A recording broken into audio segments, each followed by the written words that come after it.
Alright, here for session number 20, and starting as always with a mission log from Mercy. Hi. Chapter 5 of Mercy's Evil Bibliography. So, I finally got my second villainous weapon of mass destruction. I thought I would be more excited about it, but it hurts me, and I didn't even get to name it myself. I would have thought of a cooler name than stupid curse sword of it. Whatever, man. It's still cool. We just ignore the whole demon blood pack thing. Anyways, we eventually made it back to Absalon Station to report back to Flemeth, who took forever to pay us, but it surprisingly did not get sent on another mission. So I had time to shove the Hell Knight's mission log into his face to analyze and ran to go meet up with my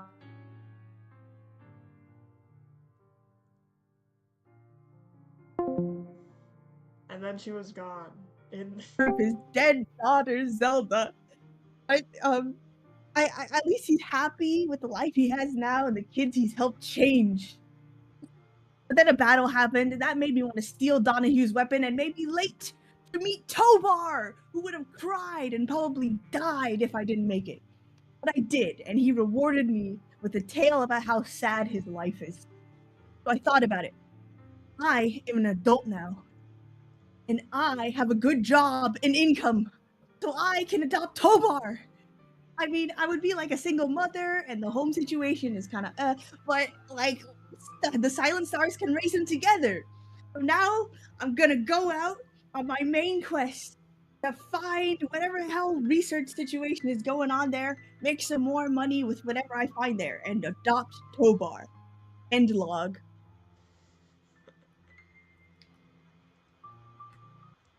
Excellent. You shut off your comms log. So, like, when did Mercy record this mission, or this I suppose personal log, because you don't have a mission actively right now? Right after the bar fight with Uncle Gordon and stuff. You right outside of Taps. Literally, you were like, guys, I have to make a call, and then went to record this mission log. But that is where you all find yourselves now. Just outside of Taps Bar on Absalom Station. Right after the events of last session, I would say, you guys are still milling about. The rest of your crew has also joined up at Taps Bar, so the whole menagerie, you got Vernon, Meridian, Keswick, Hawk, they're all here as well as Osiris's crew, who, this is probably the first time you've seen them in, like, downtime, not in action. They are also hanging about. It is a whole get-together going on at Taps Bar right now, and you guys, if you recall, have now, Flemeth had given you coordinates, presumed coordinates of where the supposed Icarus Innovations lab was, that you were looking for. God. But are we all together right now? Did I go back inside?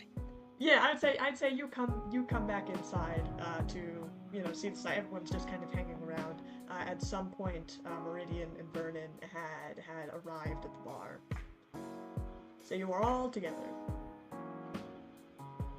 Now that the whole crew is here, we think it'd be a good time to discuss, well, a perhaps more personal mission that we need to take.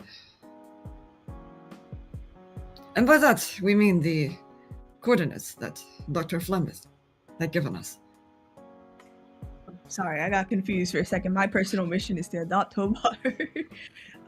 Right. Yeah. And we know those party having, this fella's having a party back there isn't helping, but... It is very much a jovial time at Taps, I would say. There was, I believe, in the events of last session, Amu had bought a round of drinks for the bar, and then soon after Osiris did, immediately after.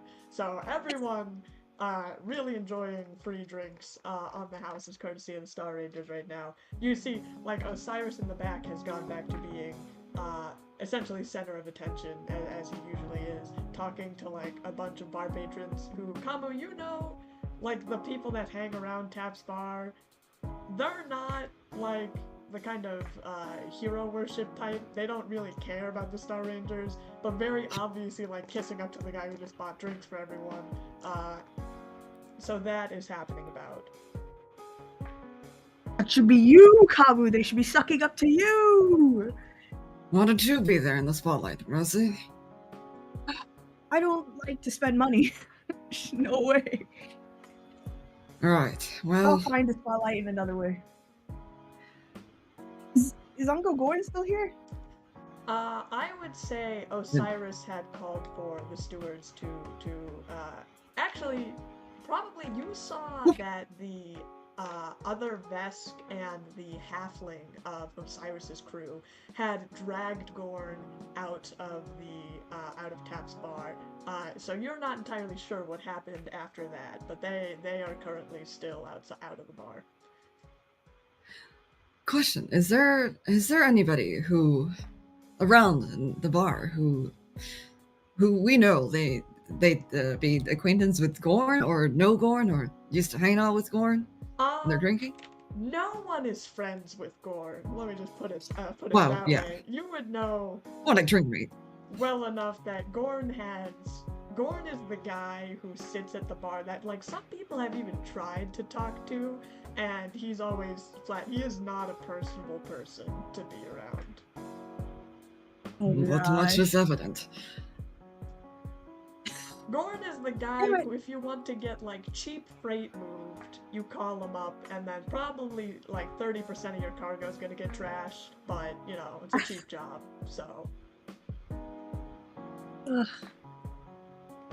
How do we fix him, man? How do we make him into a better adult? You don't Tovar. fix a person if they don't want to be fixed. I don't know if Tovar's parents are alive or something. If I can adopt him. Either way, Mercy, looks like we'd have to solve our own problems first before we can help that kid Tovar.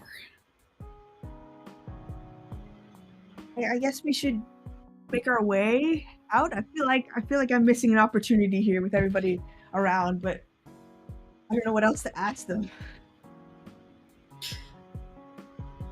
Kazak, we'll turn to the Big Vesk. Do you foresee a problem if we go near a location that's so close to the sun? Kasaku has not moved from her position at the bar, essentially. She's finished her drink. Turns to you. Burning Mother's holy place by some disciples. And as extension, her territories surrounding the Soul, Sun, as you refer to her as, are generally kept as, what do we say? Territories of Sun Disciple, perhaps. If what Shirin says is true, and this station lab has entered close enough to Burning Mother, then it could be that Sun Disciples are there. And they would not be welcoming to those who would trespass on territory. Ugh. We're gonna have to fight him again. Is there anything we can do to ease the tension when we got there? We could kill them. Other than that. It depends. I will say, Burning Mother's very large celestial entity. It is not guaranteed that some disciples on Burning Archipelago would even know of this station, if it is close. There is probability, but not certainty, huh? We suppose you're right. Well, I from will what's say Dr.Flemm. Sun disciples are not as dogged or devoted as others. It depends on if we saw some disciples who they were. But they would certainly not be happy to see me. I can tell you that. We will keep that in mind. We saved their freaking archipelago, though. Aren't we heroes? We saved their place. Everything. They would have been destroyed. Some disciple, though, mercy. Their code of honor would probably say that to leave their duty, to leave their responsibility behind would be a disgrace, to say the least. Well, they have a responsibility to show us gratitude for saving their home. I studied Sun Disciple Code very long time. I don't recall this rule of gratitude.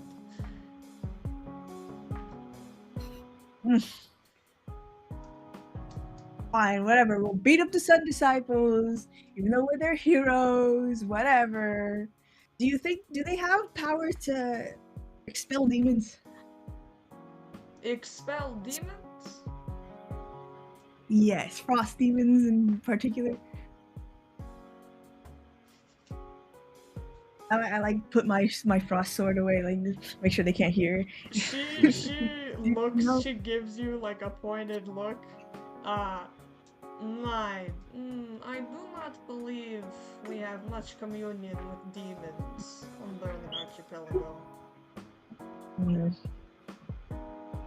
Okay.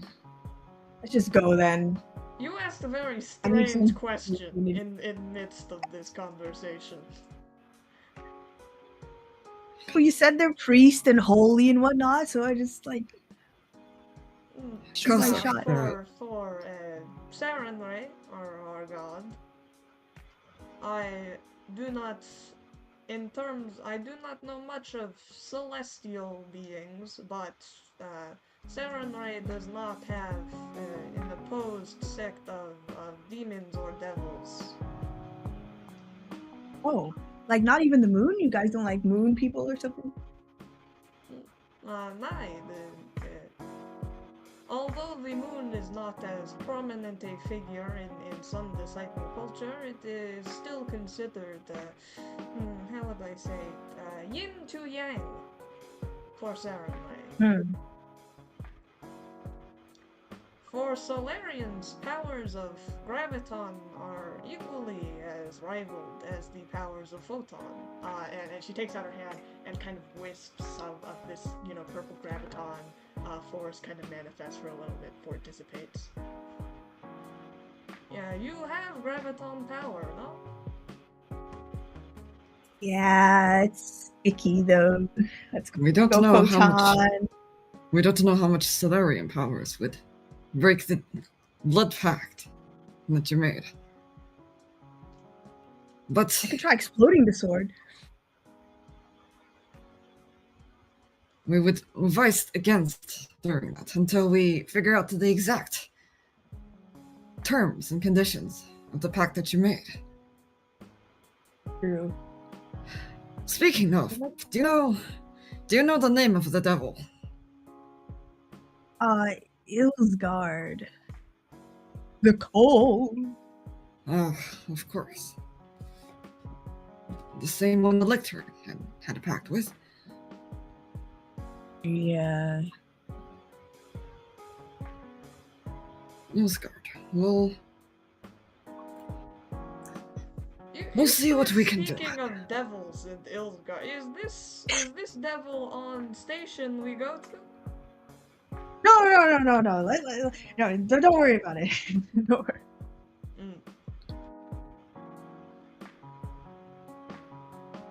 I would say also at that point, Vernon has kind of, he's approached, he and Meridian have kind of arrived at the bar at the same time, and spotting you guys. He was actually chatting over, talking to some of Osiris's crew, but seeing you guys, he kind of wanders over. Figures I should have seen you folks here.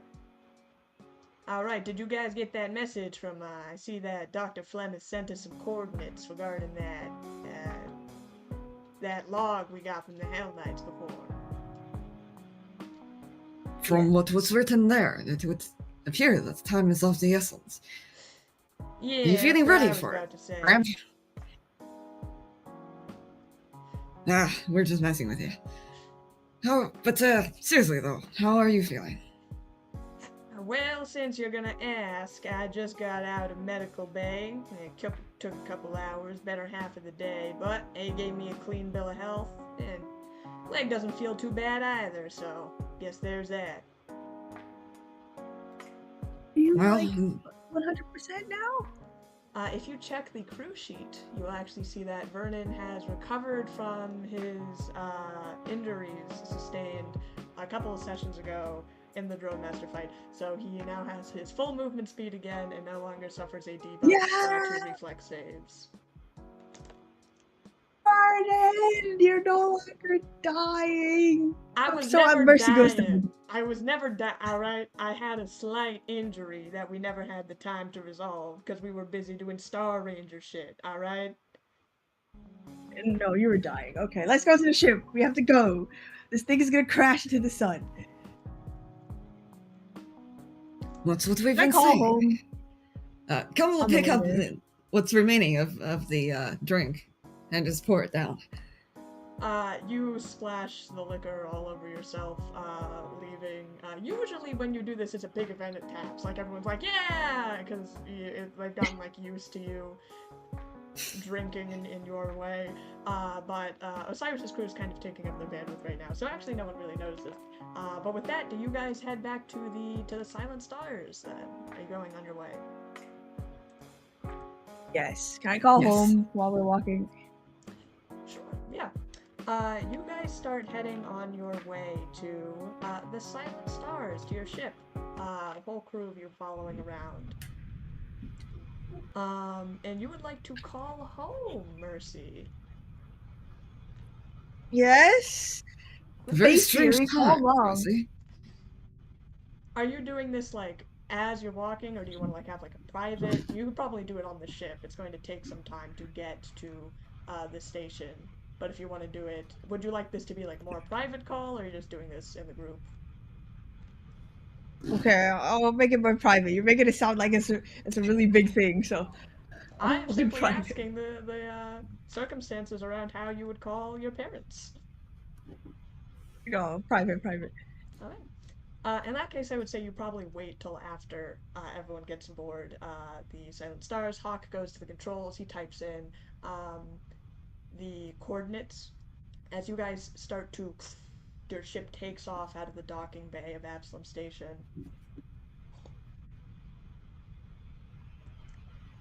Mercy, you head to your room, and you pull out your comms, and of course you have your home phone number, back in Valinity, your home planet, and you start up a call.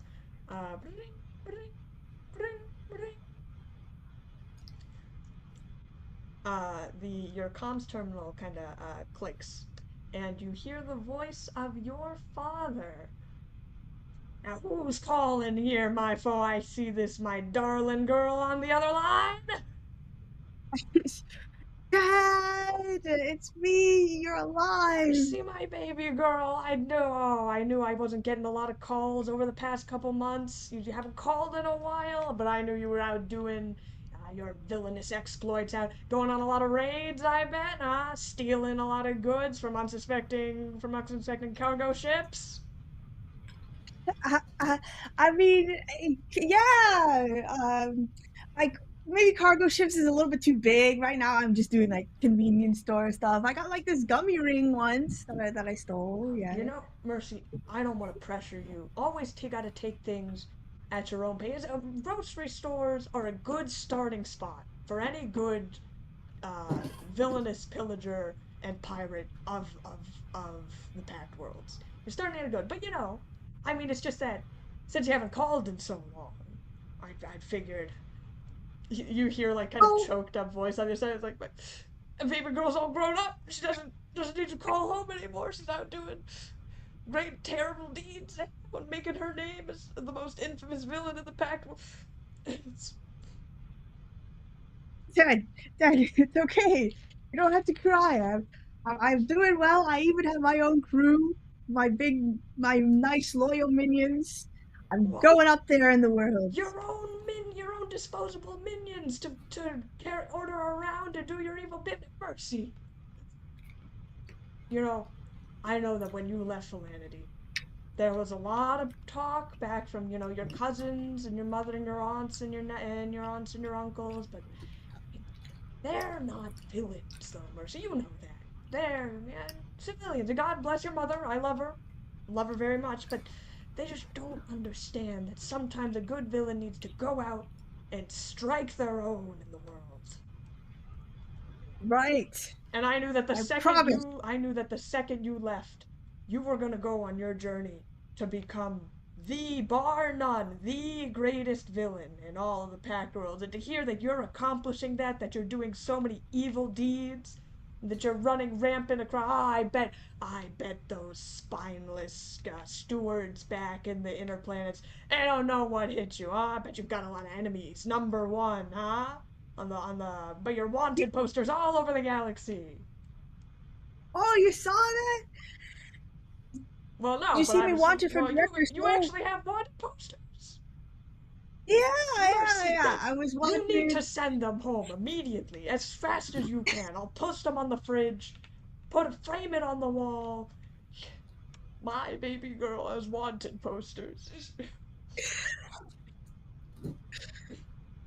I'll be sure to send them to you. Just make sure you don't die in the meantime, okay? Stay alive, everybody. Stay alive and happy and healthy. Mercy, no one's gonna. You think someone's gonna, Frederick Fingal, curse and scourge of validity? Of course not. Yeah. Okay. Yes. You keep it that way. Yeah, of course. Is there anything you need? I mean, you haven't called it, I assume, anytime, just like a true villain. You only call when you need something, huh? We're Well, gonna send a care no. package or something? I can call your mom up. Maybe, oh, I know you love those chocolate bomb cupcakes she always makes for your birthday. You probably send a couple of care package? Hey, you could send one of your minions to do the dirty work. Go pick it up, huh? Now that you're the big boss. Uh, I think I'm too old for care packages now. I think I gotta move on for them. Like if you want to, I wouldn't ask for it, but if you wanna, like just one chocolate bomb, it's like you I'll know. tell you, your mother would love to cook a whole batch for you, Abigail. It's there wasn't anything she'd love more in the world. And I'll make sure here, I'll send the package and I'll strap a real bomb to it, and then your minions have to disarm it in order to get it, just like any real villain would, huh? Already getting death threats, my baby girl. Okay, just like send me a heads up for that one. Well, They're yeah, your still in minion's gonna training, pick it up anyway, so it's not like it's gonna be you. They're just gonna probably show up like a little blown up or something, but it'll be fine. It'll be Well, fine. But Mercy, I well, mean, you I don't gotta have to send the whole say. bomb. Oh no, I'll test them. I already have like an ID rigged up, already sent to a package. I was gonna send to somewhere else, but now they are asking, let's load it up with the cupcakes and send it immediately. But never mind that. Yeah, I know you're a busy villain, probably out across the galaxy, but I gotta know what about your exploits. What's going on? Who have you terrorized? Who's on your number one? Who have you looked in the eye as they stared back at you with nothing but fear and horror as you do villainous things like stealing and killing and holding people for ransom. That's always a good one. Well, there were these refugees that um, I terrorized by summoning this giant Kaon called the I think it was Monster Pawn or something. Something, yeah. Summoning monsters to terrify defenseless refugees. Mercy. If you were the second, I know you're busy out, and it's really easy. It's really important to build a brand for yourself when you're getting into villainous intent. So you can't come home right away and all that. But next time you visit, Can you imagine what all the other villains of Validity are gonna say? They have probably no idea you're out single-handedly terrorizing the Pact world. It's just beautiful.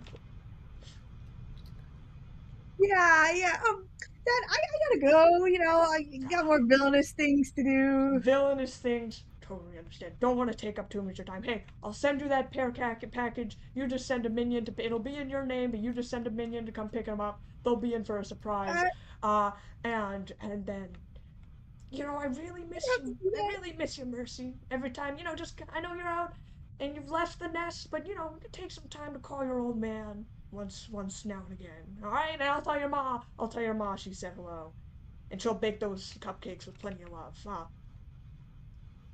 yes, with no bomb, please. I'll try to call more. I've already got it rigged up. I know you wouldn't want some, I mean, just like normal care packages, obviously unbefitting of a villain, but a bomb.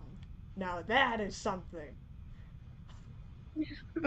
Okay, Just Dad. reminds me, just like college. Anyhow, I'll let you go. Loves and hugs and kisses from your old man, and your ma too.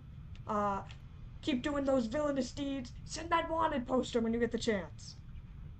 Oh, Okay. sorry, Mercy. Time's running out. One of my experiments, I think, is exploding right now. So I gotta go fix that. Oh no, yeah, it's not. You're supposed to, honey.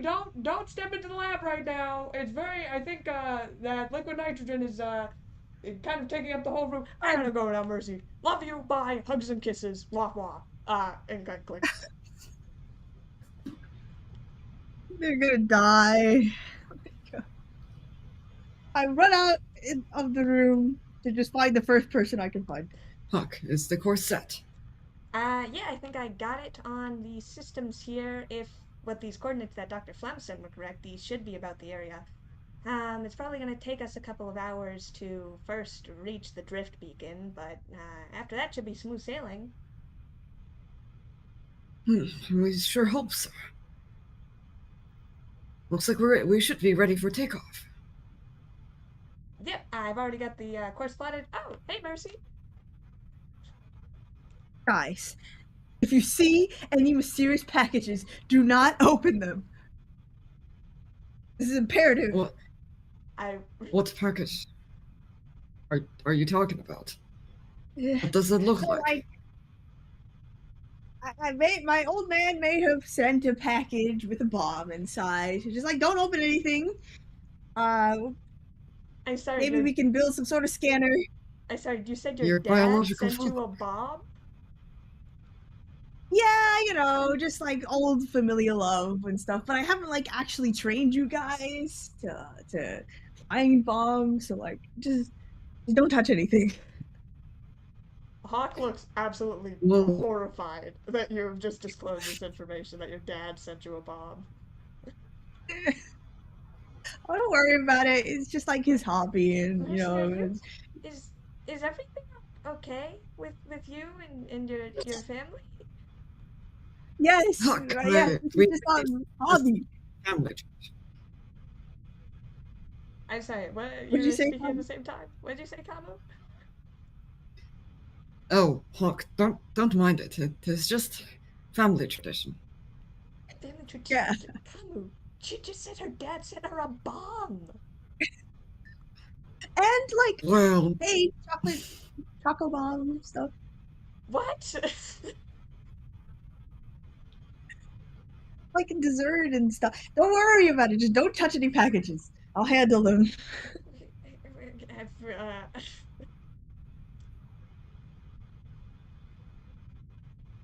And my also like Kabu. From what we know. What? I was gonna say my family's still alive. So it's not so. Yes, we know. I'm thinking about the prophecy, I'm not the person whose kin is dead yet. Hopefully. What are you guys talking about? Hawk just drive. You're sending a bomb, and now you're talking about what is happening? Am I having a stroke? Just drive, Hawk. Start the engine. We'll talk about the rest later. He turns back to the console and starts plugging in, and you feel the ship start to move off in a direction as you guys I suppose talk after putting in the drive. Kind of Hawk's like, I need to lay down, I think, and he kind of walks off, leaving you two to your devices. So I am not the person who has lost all their kid yet. I think I am the nest person. But I wasn't. I left willingly.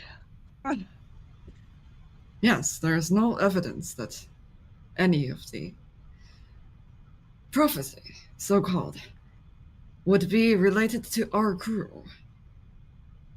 The first one fits Vernon so well.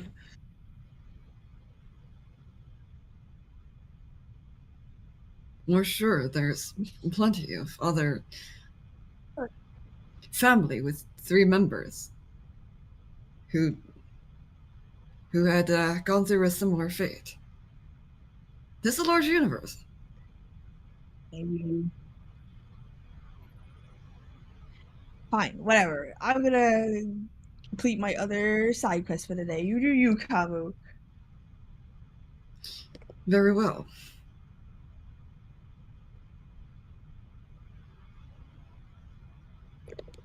We're probably going to take a leave and probably do a routine, given that the trip to the beacon is going to take a couple hours. We'll probably do an inspection of the ship.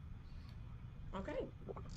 Look You want around to a do little a bit. brief inspection? Yeah, you guys have some time before you'll probably reach the drift beacon and then the lab wherever it was sent the coordinates to. So you want to do quick like maintenance sweep? Mercy, is there anything you'd like to do Actually, specifically this time?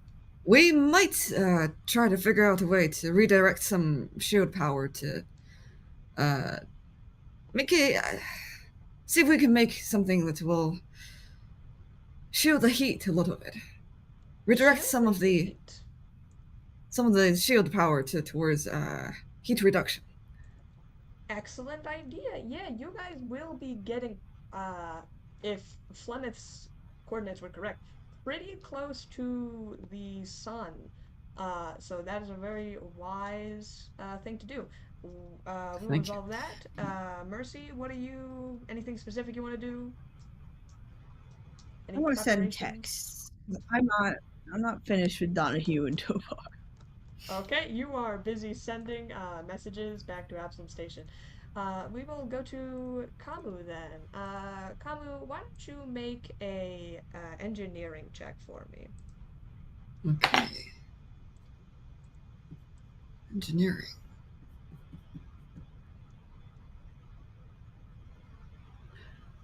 That is a dirty 20. Dirty 20, okay.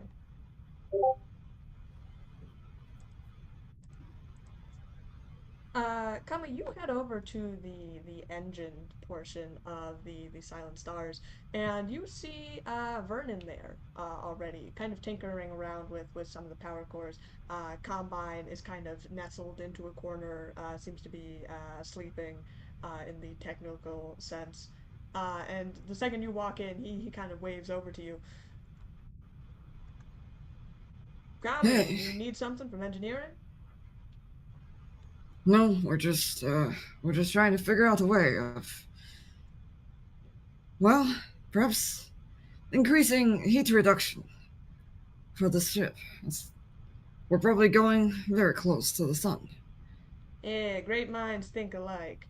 Gotta be honest, don't like sending any ship that close to, the giant burning fiery gas ball that makes up the center of the universe, center of the solar system. Frankly, I wasn't too happy approaching Burning Archipelago as close as that was, even with their, whatever, techno magic shielding they use there. Hmm. We see that you are already tinkering with the power Yeah, cords here. In progress? best I could think to do is perhaps divert some shield power, maybe to some thermocoupling, at least a little bit of temperature resistance. It'll make us more vulnerable to, actual ship attacks, but considering we're going to be running into the sun, well, I'm hoping we're not going to find any ships to fight out there anyway.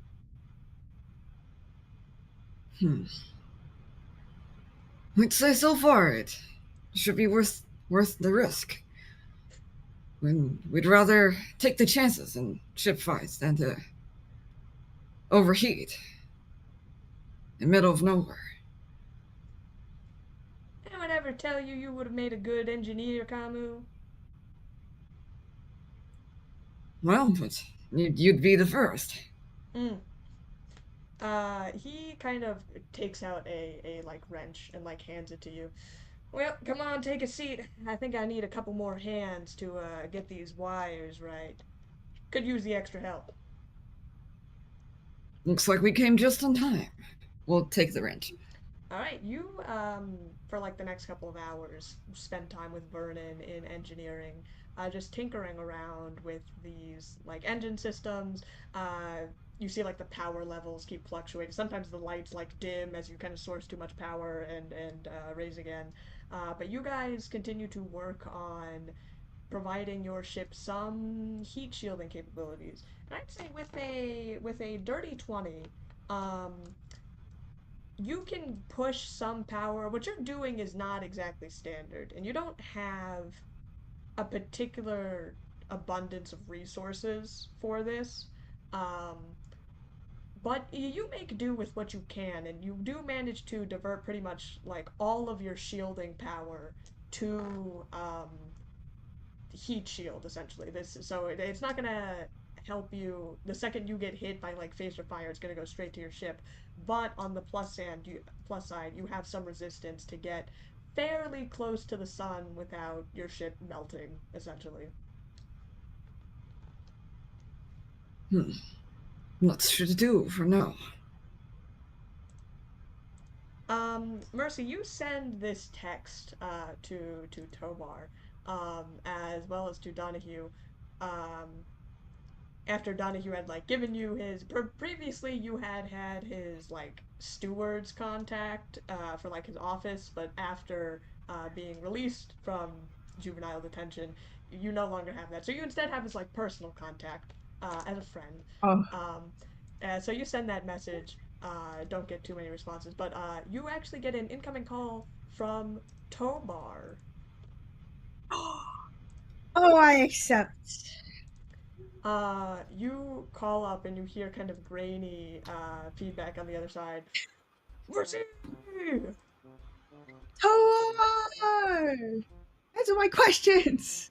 What? Oh yeah, I saw that you said something. Uh, yeah, I was like gonna get that, and then I was typing out text, and I was like, this is gonna take so long. And also, Mercy's asking a lot of questions again. So I figured it would just be better to call. All right. Then. Well, one, are you okay? Blink twice if you are in danger or sleeping on the streets. Mercy, You need money. It's an audio call. Oh, bark twice if you are sleeping on the streets and need money. So should I like bark like 3 times if I'm not, or should I No, like bark once? just don't say anything. Or like the oh, okay. Just don't.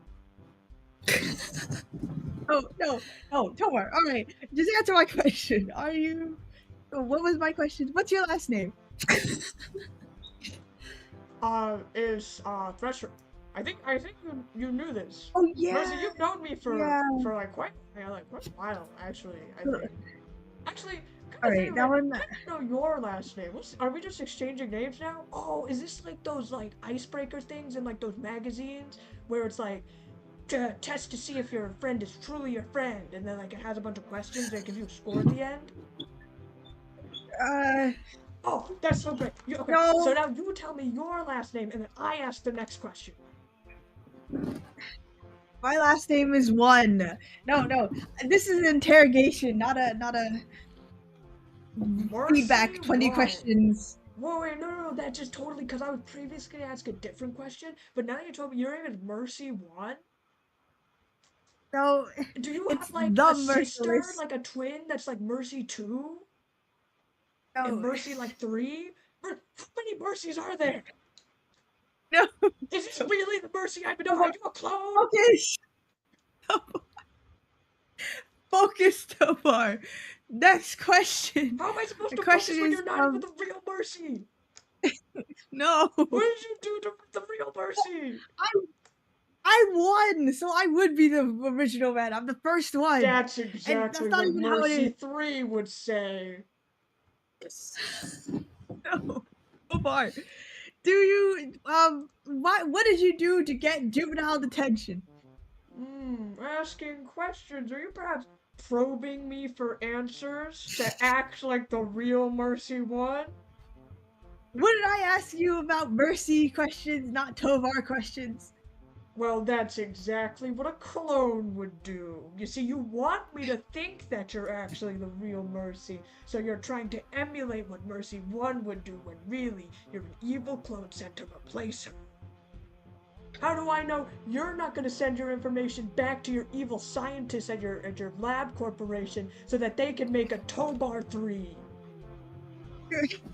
No, really, I'm the mercy from the future, right? And I need this information to stop something bad from happening. You need to be a hero, Tobar. Please make a diplomacy check.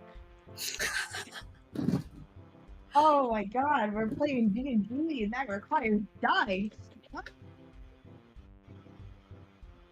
It truly is amazing how I ask you to use dice every session. That's great. You never would expect it. Right? Yeah, yeah, I have. Yeah, I know where that is. Good thing online dice exists.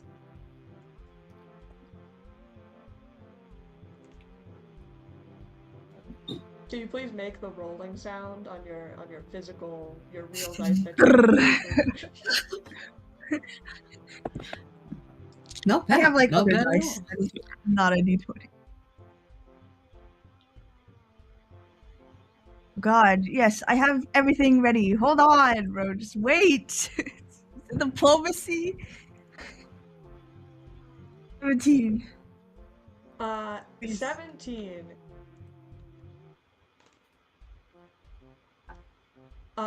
Yes. Sorry, so let me follow the track of the conversation. You have just now claimed that you are not a clone, you are Mercy from the future, who is trying to prevent bad things from happening. Correct. Yes. You relay this information to Tobar. I see what's happening here. You see, the mistake you made, Mercy 3, is that you didn't read Captain Cosmic Return from the Future Arc 2.5 from the reboot series of the Captain Cosmic franchise, where they did this exact plotline. You're gonna say you're from the future, when in actuality, you are a clone from the future, and you know all the bad things that are gonna happen, so you're reverse engineering the past, so that way, in the future, everything gets destroyed by the dominant one. You can't fool me. I know the real Mercy 1, wherever she is, she wouldn't ask me these questions to ensure the destruction of the universe. You lost the diplomacy back to Tobar? Tobar rolled a 17. Alright then. And he has diplomacy. He has bonus. God damn it. Alright, well then do not answer the question about why you're in juvenile disciplinary. I very do not want you to do that. Oh, okay. And then he hangs up. Oh my god. Damn it. I'll try again later. You have that lengthy conversation with Tobar.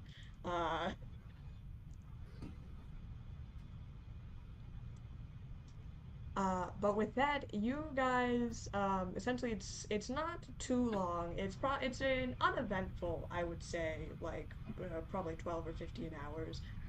As your ship sails, you guys are just milling about, doing typical crew maintenance. Combo, you've spent most of the time with Vernon in engineering, trying to get these heat shields working. And you have, to the extent that your junk hauler is capable of, Just gonna do a quick roll for something. And you guys eventually make it to the drift beacon, out in deep space. What was that roll for? Don't worry about it. Well, I guess So we'll you, find out. Cool. but you guys make it to the drift beacon without any sort of problems or issues. And I don't think I've ever described what drift beacon. So you approach these you approached one before. Um, these essentially large metallic structures with this kind of electricity around them that are what are needed in order to use drift drive aboard your ship to essentially faster than light travel to other drift beacons. Uh, and so your ship is kind of engulfed in this light. You get that kind of star effect where you're moving faster than light and the stars kind of forward through your vision as everyone kind of braces and you arrive in Sector A of the Packed World. The sun suddenly, where it was previously decently far away, going to a beacon close to Absalom Station, now bright and full, almost like taking up the entire window of the left side of your ship. We're close. Huh.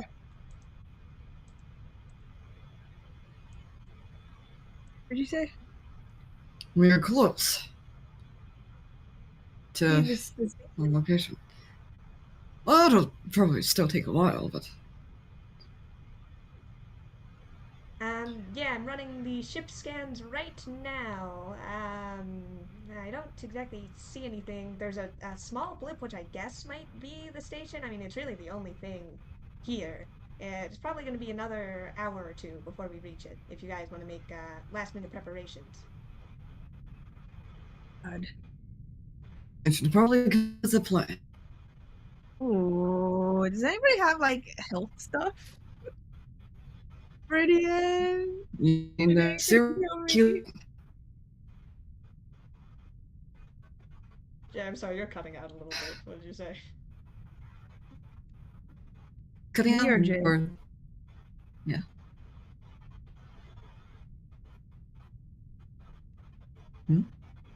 You cut out No. like twice.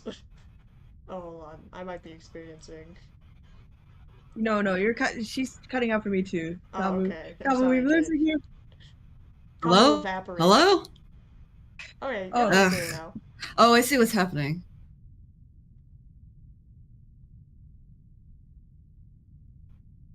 Now this video connected. My audio should. Give me Okay, one we sec. can hear you.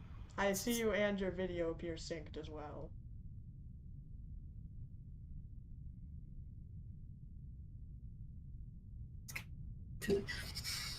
Okay, I should be back. Static had taken me for a little bit. Yeah, you look. Video looks good. I think you're coming in audio fine. Okay, double check. Seems good. Mic Okay. check. Please continue whatever you were saying. All right. Well, Rosie, we do need a plan. I don't like. What are we even looking for? We're just gonna go there. I guess we're looking for data, something that'll tell us Information. Yeah. Yeah. What exactly are the experimentations going on in that lab? Who were involved? What was the goal?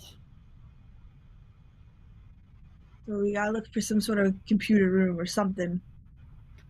And we need to That be means- ready if any Sun disciples decided to show up.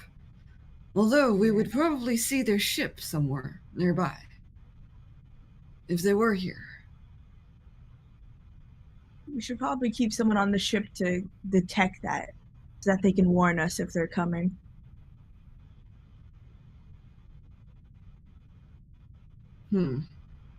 Perhaps.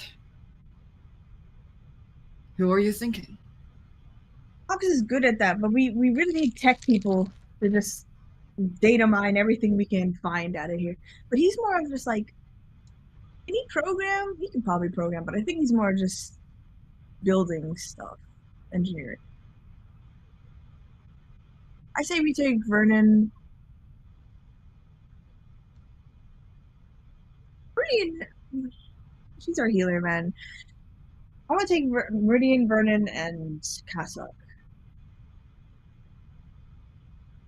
And then Fair leave enough. Hawk.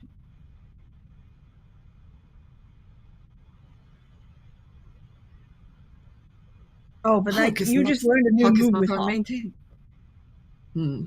Well, Hawk is not our maintenance crew, but I suppose he's a good fit for keeping the ship intact. True. Would you guys like to relate? Would you guys could, if you would want to, have like an official? You have like a small like conference room or like a ready room. Would you like to get the crew together to discuss like plans all together? Let's get the crew together. Let's hear what they think about it. Kami, you send a summons. You all kind of gather in this little ready room that you have, kind of on the port side of your ship. As all the group kind of lays together, as you relay your away crew. Look, we are here to gather information, not to fight. If Sun Disciples show up, we'll try to avoid them or talk our way out as much as possible. I forgot Is there I could re-roll. Any objections to how the work is divided? No, if someone should stay on the ship, then I'm happy to. I'll make sure to keep a scan out for any Sun Disciple ships. I think it is Thank you, wise Hawk. for me to go aboard ship if Sun Disciples are there. Although my standing with them is perhaps not the best, I am most knowledgeable about customs. That is true. And the language as well, I must say. I can be translator if need be.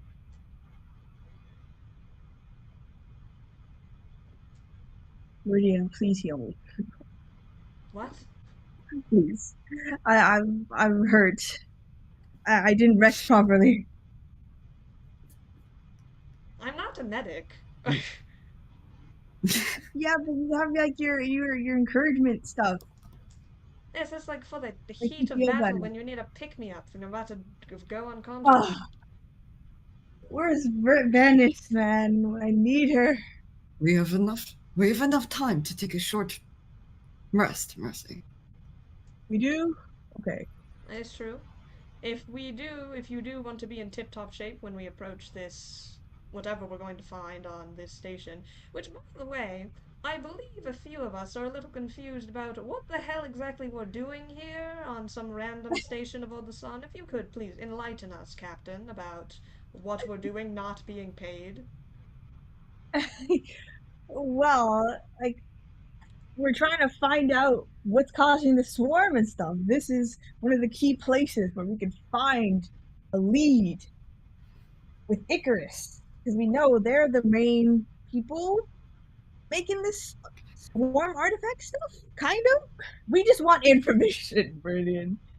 Need to go here.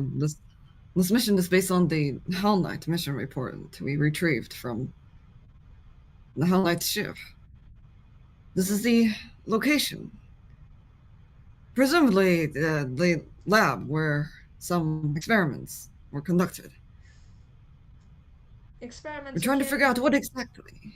Oh, experiments akin to those that the Hell Knights were committing?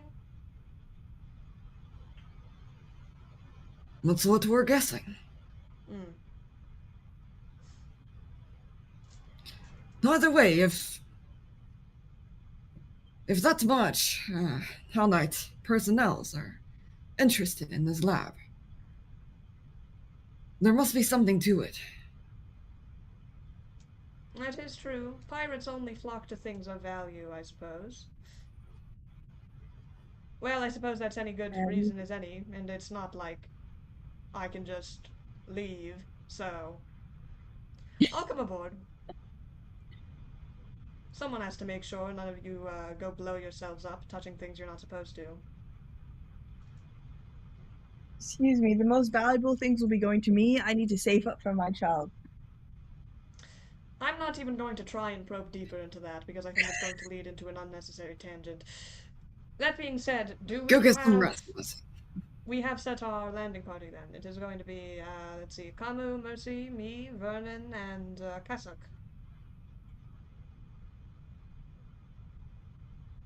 Well, just not. Well, in that case, I know what I have to do. I'll meet you guys out in the cargo bay in an hour, and she heads off to perhaps make some preparations. Mercy resists the urge to follow her to find out more about her evil twin. Vernon, like, sees you, and he knows you're thinking something, but he can't quite place what it is. So instead, he turns over to Hawk. Uh, Hawk, we rearranged a couple of the thermocouplings back in engineering, so if something does happen, we're gonna have to rely on some evasive skills in piloting rather than shields, because frankly, there's nothing left. Um, okay, I'll keep that in mind. Hopefully, we won't run into anything. I'm not sure how far away I can maneuver being this close to the sun, but I'll give it my best shot, Vernon. Um, so they have that little side conversation. Foreshadowing. I'm gonna go knock myself out. Oh yes, good question. Would you guys like to take that advice and take a short rest? Yes, yes, yes. Ooh. I've already taken advantage. Yeah, and you guys don't both We have to. we're at full stamina. I think Yeah, that so you would not don't be need it. necessary. But Jasmine, you feel free to take that short rest. You have full stamina. Kind of prepping yourself. Anything else you do to prep before you guys head out to the station? I call Tobar again. I could have re-rolled. Beep beep beep. I would I'll do say it later. it's I'll do it later. probably like, yeah, 15 minutes to when you're supposed to meet everyone down in the cargo bay. But you could if you would like to. No. You're just gonna give me his voicemail, like, oh, it's Tobar. I'm amazing doing garbage hunting right now. Call me back later. All right. Well, in that case, all of you approach the cargo bay, and you look out before you do. You can see out from the front sensors, actually, video images. This. Let me change the music. You see out of the front kind of window sensors impossibly hard. There's like shaders over all of your windows right now because you are facing directly the sun. It is incredibly bright. But you see this black silhouette of a fairly small kind of station, um, larger than your ship, but not by an incredible amount. Definitely not like Absalom Station size that houses tons of people. This is like a research station meant to house like a small crew of maybe 50 people tops. Um, and it seemed actually both of you roll a perception check, and I'll tell you what you notice about it. I'm gonna turn off my Not flashlight. good. I'm gonna fill my battery.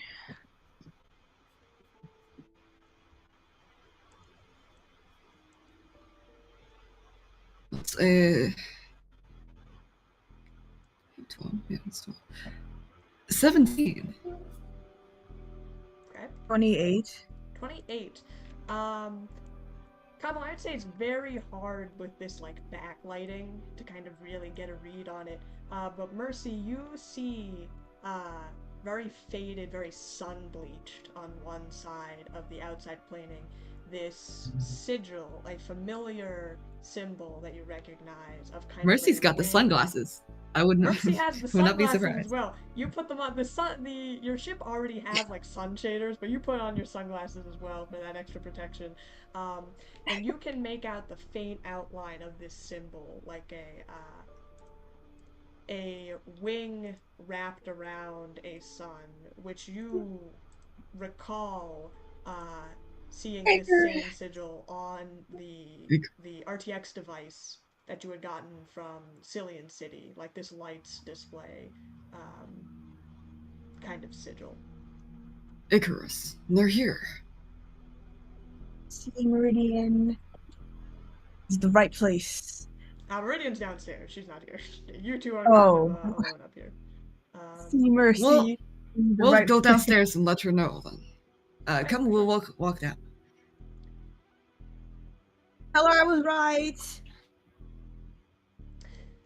You head downstairs where the rest of the crew is, Kamu, all kind of waiting to get a docking seal, essentially, onto the small little port at the edge. This station is not large enough to have its own, like, hangar bay. So it's essentially, you're going to be drawing a bridge extension from your cargo door to its door, like seal, atmospheric conditions. Very kind of old school style. And so that is, you can feel the ship kind of aligning itself. But you go downstairs, and Kasuk and Meridian and Vernon are all, kind of doing some last finishing touches, like loading up their weapons and things like that. This research station, it belongs to Icarus Corp. Icarus, ain't that that was the name that was floating around from that artifact that Lictor Audarius had, isn't it? It had been haunting us for a while. Well, if this thing's got anything to do with swarm eye business or what have you, I mean, doesn't seem like there's a whole lot of Shiranor Hell Knights swarming around this thing. That is true. It is possible that the Hell Knights had already taken all the information that's important. But still, we need to go in there and dig around. If they did leave anything behind, and Hell Knights really are only concerned with technological matters that they steal, perhaps for their own benefit, or to just keep other people from having them. But perhaps they weren't entirely thorough. Well, we are counting on it. Mercy, I say about this time, you, unless there's anything else you guys would like to do, you bid Hawk farewell. He's kind of sitting at the console, and he waves to you as you head down to the cargo bay. You hear a... Hawk, go down. You hear a voice over your comms. Hey guys, I got the seal on the door. Just set up the atmospheric depressurization. You should be good to go. I'll keep the ship docked for now. If anything happens, I'll let you guys know, but I'll have to pull the ship away if, well, I don't know, rival ships or a solar flare comes out and, the works. Well, what? I don't know anything. Why didn't you tell me this before I got off? I mean, it's the sun. It's the sun. Things could happen. I mean, also the rate that we are approaching the sun is terrifying, to say the least. I'd reckon you guys have maybe 6 hours tops. I wouldn't want to push it past that. We managed to divert some shields, but I don't know anything about the specs on that station, if it has solar shielding. I guess that's all to say, don't stay there any longer than you have to. Okay, let's go. Alright, Hawk out. Good luck, you guys. And with that, the door of your cargo bay opens. You kind of feel a slight rush of this kind of stagnant air of the station, this kind of faint, sweet smell in the air as you enter this Icarus Innovations station. There's like corpses everywhere. Why are we gonna see the first body? I don't want to. You lead, Kamu. Yeah, that's a good point. Why don't you guys tell me your marching order? Yeah. Kamu will go in the front. I want to be middle, because front and back are danger zones.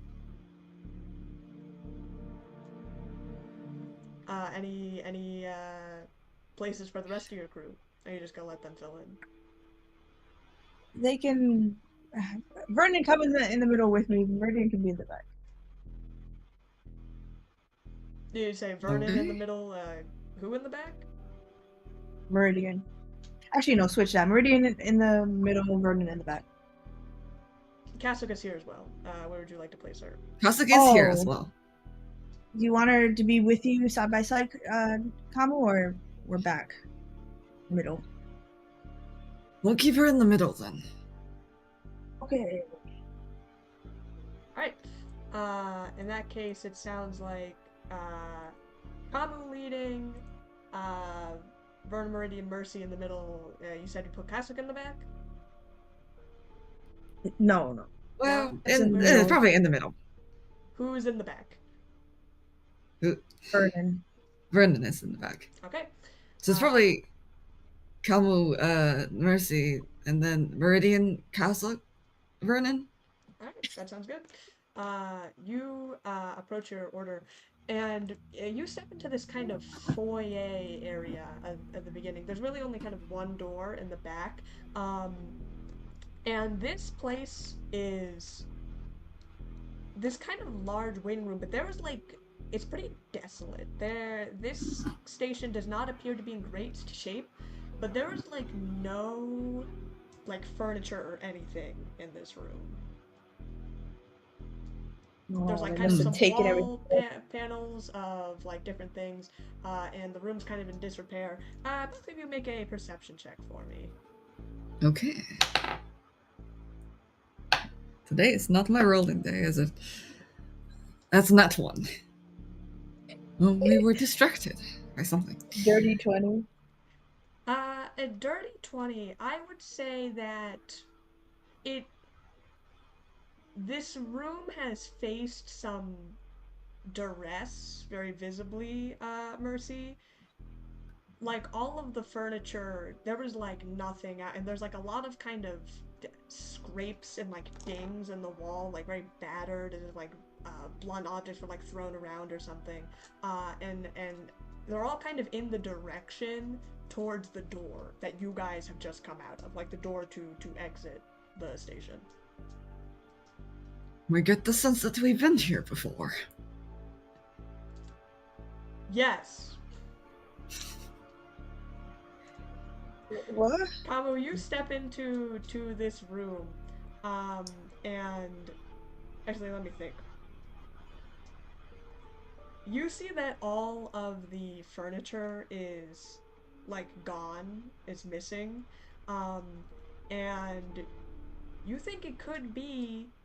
I mean, this is a very unfamiliar area, but you have appeared in like places where things have gone missing sometimes, where your first memory was like appearing in some sort of like storage, like with like rocks and mining facilities. This place seems a tad familiar to you. With all like the stuff gone, it's hard to tell that maybe when it was more furnished, when there was like lab equipment around, maybe you were here at some point. We can't quite place it, but perhaps we've been here before. Well, I'm sorry, on the station?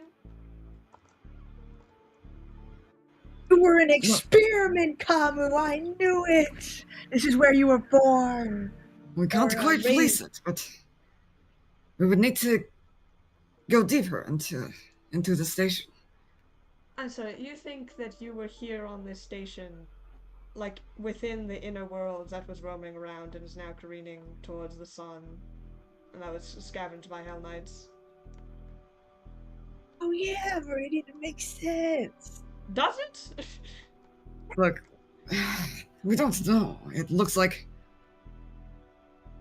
none of our past memories, or feelings, even sensations, even made any sense. Meridian kind of like takes a breath like she doesn't want to. You're in a very kind of fragile position where like you don't know really anything about your past and are desperately seeking for it, and are kind of grasping at any hope. She looks like she's about to say anything, and then she's like, why don't we continue to look for clues, and perhaps it will spark something, or maybe not. Okay. Let's. Can we go through the doors? Which doors? What do we see? There is only, yeah, so this room is kind of devoid of like all stuff. In fact, you see like a couple of things. There are like wall mounts, Mercy with your 20, where there's like just an empty kind of silhouette of where something was like mounted to the wall and then like torn from the wall. And so there's a lot of like kind of signs like that things were, everything is gone from this room, and like everything was probably somehow moved like violently or, destructively, but it's like devoid of any sort of even like debris or dust. Like there's not really anything in this room. It's just completely like clear, just like scratch marks on the floor, and like these signs on the walls of like dents and scratches and stuff. Looks like whoever had been here sent a cleanup crew.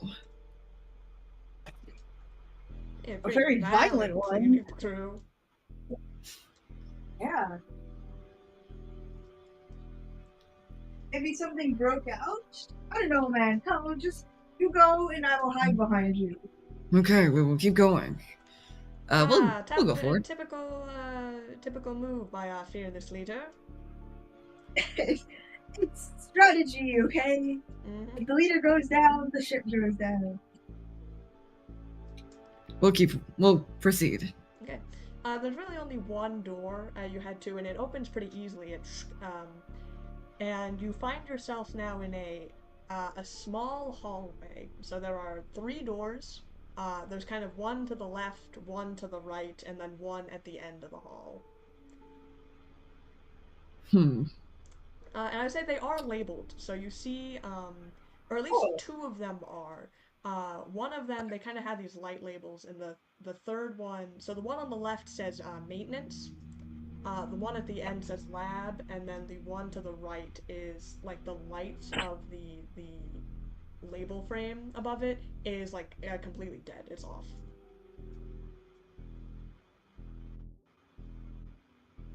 Interesting.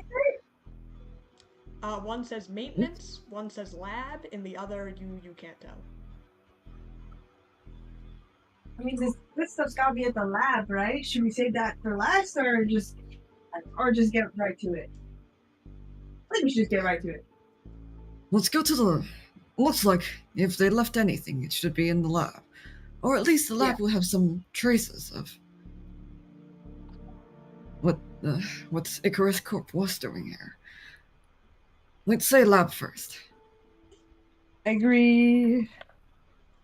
Alright, so Kamu, do you open the door to the lab?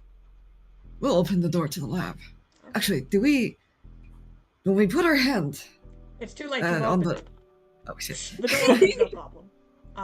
And you enter to, truth be told, what looks to be a pretty secure lab.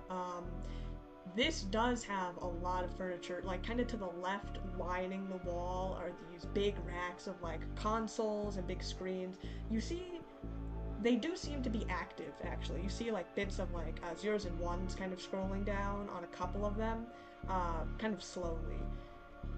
The other thing of note is that there are these large kind of glassy pods, like these kind of vertical beds with big glass casings over them, and there are 5 of them kind of in a row, and then where like a 6th one would be, there is just like torn up, it's just like an empty space, but you can clearly see the outline of where like one used to be, and like wires and tubes kind of broken off, coming from the ground. Also of note is that there are 3 doors leading out from this room, and they are also labeled. There is crew quarters, kitchen, botanical bay. Ooh. We'd like to check out. What are you thinking, Marcy? Well, first we should investigate this room, and then next I think we should do crew quarters because we should find out about who is staying here. Well, that's what we're thinking. Does it look like this room has a console? Yes, Of any like sort? on the I'd say the entire left wall is a console, and like the second you get into this lab, Vernon eyes it. He kind of looks to you guys. I'm gonna see if I can grab any data from it. Could use a hand if any of you got the spare time, but I think we should scour this place for any traces of what the hell was going on here. And he heads off to the console. Yeah, I'll lend you a hand. Pebble will walk over to help Vernon. Okay. Mercy, what are you doing? Okay, sorry. When you were describing the broken one, what do the ones that look intact look like? It's kind What are of they? like a. So would you like to investigate like the pods? I'm assuming. Yeah. Yeah. Why don't you give me a Let's see. Do computers or engineering. You will get. I will tell you different information for whichever one you do. Um. Oh, wait. You don't have anything in computers, do you? Shut up. Uh-oh. I am Uh, engineering, man. Make an engineering check, and I will tell you what you can gather from the pod. Okay. Intelligence. Okay.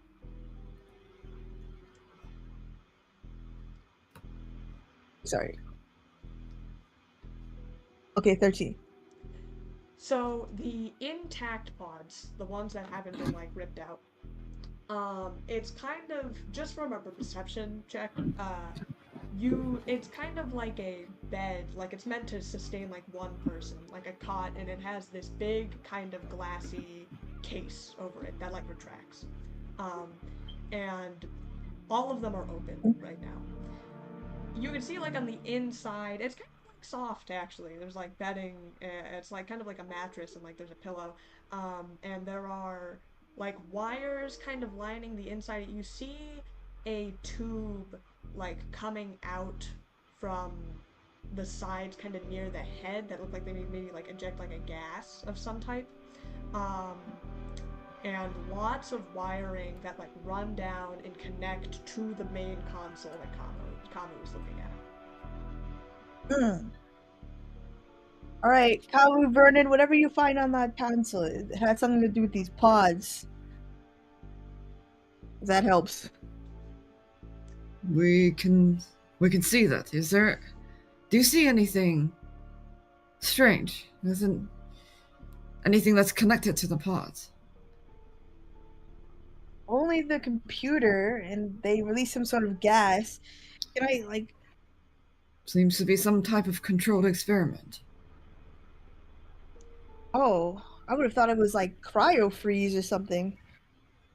Does it look like something burst out of the pod? Like the one that's broken? Does it look like somebody broke out of it? No, it looks more like there isn't a pod there. Like it looks like someone Oh. took the pod. Like this giant thing that was like bolted into the ground, and someone like ripped it out of the ground and like took it. It's gone. Must have been a lot of money, man. Maybe it was just somebody who was desperate for money. Kamo, meanwhile, could you make a computers check for me? Okay. The ice cream truck is here. Oh, dice. What happened to you today? That's another nat 1. And that one, you look through, Sorry, I have to think about this a little bit. Yeah, Vernon is, like, typing on the console, and, he is, like, speaking aloud about something. Um, doesn't look like there's too much power going around here. I don't think these systems have been activated in quite some while, but I maybe, Calvin, you think you could maybe activate? I think there's a breaker switch somewhere in here, and he's kind of looking down. Maybe you could reach it, or it should be something.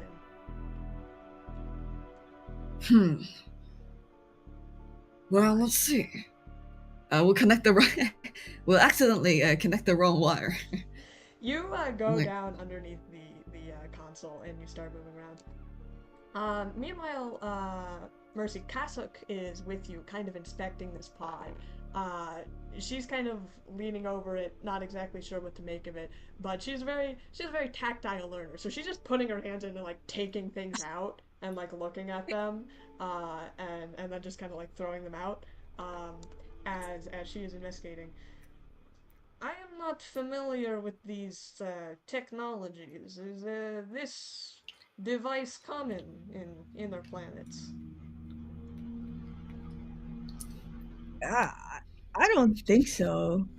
I for certainly have never seen one, but I haven't experienced much of the world. How about you, Meridian? Is Meridian around? Meridian is actually looking at the doors in this small space. She is kind of going up to them, and she's kind of leaning in, like she's about to inspect it, and then you kind of like disrupt her. You say it. She looks. She kind of takes a backwards glance. What these? Some sort of medical pod, perhaps. Can't say I've exactly seen anything quite like it, but there are plenty of pods. Whatever they put people in there for, they're not going to be doing much. Could be for, I don't know, cryogenic stasis or life support or something of that matter. And that's just taking a No guess experiment? from what it is. They pump like a hallucinogenic gas or something that'll make them like really strong enough to start ripping things apart. Could be. I can't say I'm a chemist of any sort. Kasuk kind of looks around and says, you think they pump gas through these tubes? And she kind of reaches in and kind of pulls the tube out of it and kind of like holds it up and kind of like peers through it. It is at that moment, Kamu, that you reach into this kind of mess of wires, and you see, you've done this plenty of times. You're kind of a tech whiz, and very obviously, you know, red to black, black to red, as you reach and you accidentally put your hand into you kind of didn't see it, but a sparking socket kind of at the end. And as you do, there's a huge noise as all of the lights go out. Oh, Cabo Verdin, what did you do? Kamu, please take 1 point of electric damage as well. What's going on? Sorry. Who turned the lights Sorry off? for that. There's Kamu, are you alright? broken... Are you alright over there? We're okay. We're okay. There's a broken wire that we didn't see. Alex, I told you to investigate the breaker switch, not cut power to the whole station. Is everyone alright? Roll call. Mercy. I'm alright.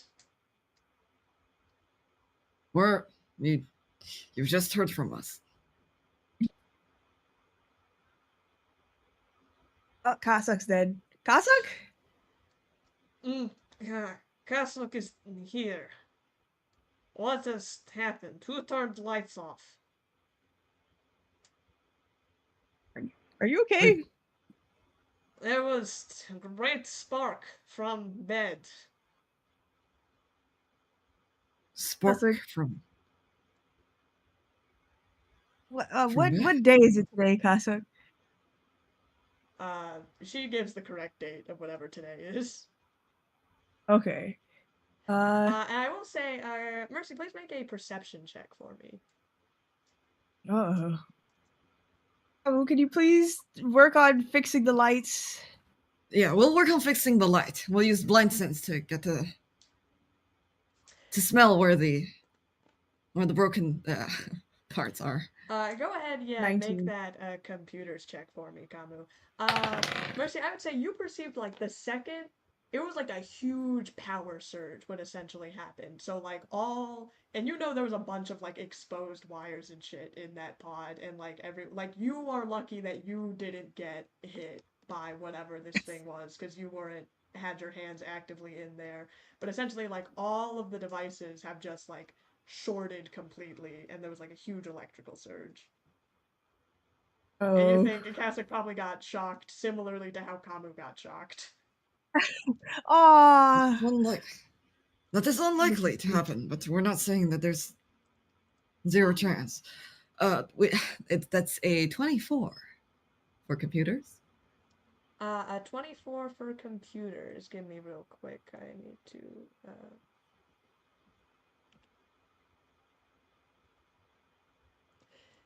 Yeah, a 24 for computers. You quickly go underneath this console and you begin fiddling around with the wires, and you eventually there's a humming as the lights kind of flicker on, and you guys are right where you left in the station. Was anybody replaced by doppelgangers? You still you? Who are you pointing to? Both one hand for Meridian, one for Casa. No, actually, I was replaced in that brief 30 seconds that the light went off. You have found out that I'm secretly a doppelganger sent by Icarus to destroy you. I immediately back away to Kasuk. All right, doppelganger, tell me what you found out about the doors. What were you investigating? I found out, you won't believe this, but this door, since you have pushed me against a corner, so to speak, I will divulge my information, but I do believe, using my keen sense of investigation, that this door leads to the crew quarters. And she points to the big crew quarters sign above the door. Brilliant deduction. I will head over there. I'll Kamu and Vernon work on the console here, because a time crunch. With the console kind of back activated, so do you want to, there is kind of a brief, spike in the music, there's a brief moment where everyone kind of looks at each other, are we splitting group then? Or do you want accompaniment, small Solari? Oh. Yeah, I'll take you, Kasuk. I don't want you touching things too much. Take Cossack and the Meridian then. Wanna see? Wanna come, Meridian? Us and Vernon would be plenty here. Okay. For the console, at least. Onwards then. Of my crew. You take the lead then and head over to the door. Meanwhile, Kamu, you and Vernon are still over by this console, kind of looking things out. And as you do, there's kind of a few more lights. There's kind of a few more. You can see that before, where like the screen was just scrolling like zeros and ones. Now it's kind of just like different codes, just like a mass of just like encrypted sort of data that is shooting across the screens, and like more are kind of active now. Looks like the data is getting through. Yeah, it could be something. He's kind of typing some stuff onto the console as he's looking through it. Maybe we could scrounge some data from these data logs here if we can get past the encryption. Make a computers check for me. Don't do another that one. 26. 26. And also make a perception check for me, if you wouldn't mind. Okay. Perception check 24. Okay. Kamu, you are going through these logs, and you manage to find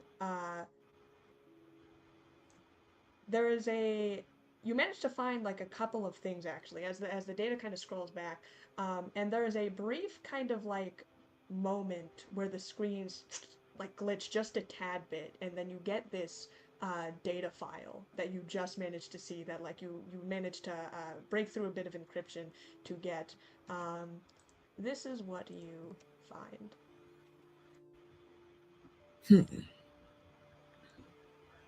And as you do Not that, flicker. Perhaps the powers are not as stable as we'd hoped. and just as you midway while you're doing through that, Mercy, you and Cassock and Meridian head through the door into the crew quarters. You kind of open your eyes to this wide kind of area. There's a bright window facing the sun, very long kind of shadows as you see this kind of Spartan like quarters of like mass. It kind of reminds you most of where you used to stay in like kind of bunk bed situation back at like the juvenile detention center. But it's just like a bunch of like mattresses kind of lined together, and there's like little kind of boxes for storage in front of each of them. Um, Very kind of like clean, Spartan, not a lot of stuff in here. And there is a another door at the end of this room as well. Does it have a label? It does. God, I start writing these down. This leads Yeah, like into kitchen. the room at the end of this one. Leads into a room that says dark room. What? Meridian, do you know what the hell that means on a ship? It's a Dark dark room. room. You know, perhaps a. What more else is there to say? It's a dark room, probably. For what? Storage? I don't know. I didn't work here. I'm not some researcher who worked aboard this station. All right. For now, let's split up and try to find any personal information we can get on the crew members, like searching their bunk beds. So you guys all do a group investigation. Please roll your perception check for that. Meanwhile, Kamu, I would say, fitting around on this console, you don't see much else. 11. And do we get the sense that we could not extract anything else from the? Can we extract the exe file from the console? You try to look for this exe file, and you can't really find anything. You don't think maybe that this console, you've kind of explored all the nooks and crannies, but maybe if you had another, like the firewall's kind of wizened up, essentially. So you don't think that you can get anything from this particular angle, at least right away. But if there were other consoles on this station, maybe you could get a better look on it. But this is we don't know about just you. a list of logs. I see. Vernon, we don't know about you, but early termination due to brain death does not sound like a friendly Yeah, experiment. it doesn't exactly sound like a sane and ethical experiment performed by good Samaritans on a space station hurtling towards the sun. There had been at least 16 subjects here. Yep. And well, For we 8 hours. know at least 6 of them were gone, according to that Hell Knights report. That's true. Or I guess those could have just been staff. Hell Knights didn't really exactly say who they were. Perhaps. Well, I suppose it'll be a good time for us to check. Comes looking over to the doors. At the first door, which I believe is the garden, the garden. So in the or the botanical bay, yeah. So you see the door to the crew quarters is open. You can see like Kamu, Meridian, and Mercy are all kind of exploring around there. You see the other 2 doors, the kitchen and the botanical bay. kitchen or botanical bay, Vernon? I don't know exactly what type of information we'd get from either of those. Maybe they have some healing We're just herbs. would say that those are also the two areas where the Hell Knights would not check if they're here in a hurry. Good point. Maybe there could be some information. Some sort of information. Vernon heads up to one of the doors. I guess you guys are kind of exploring still in this first room area. And Vernon heads up to the kitchen door. And he kind of like heads up to it like, a foot, a couple inches away, and he kind of like puts up a hand to it. And he starts to feel around the seal as he kind of looks back towards the crew quarters doors.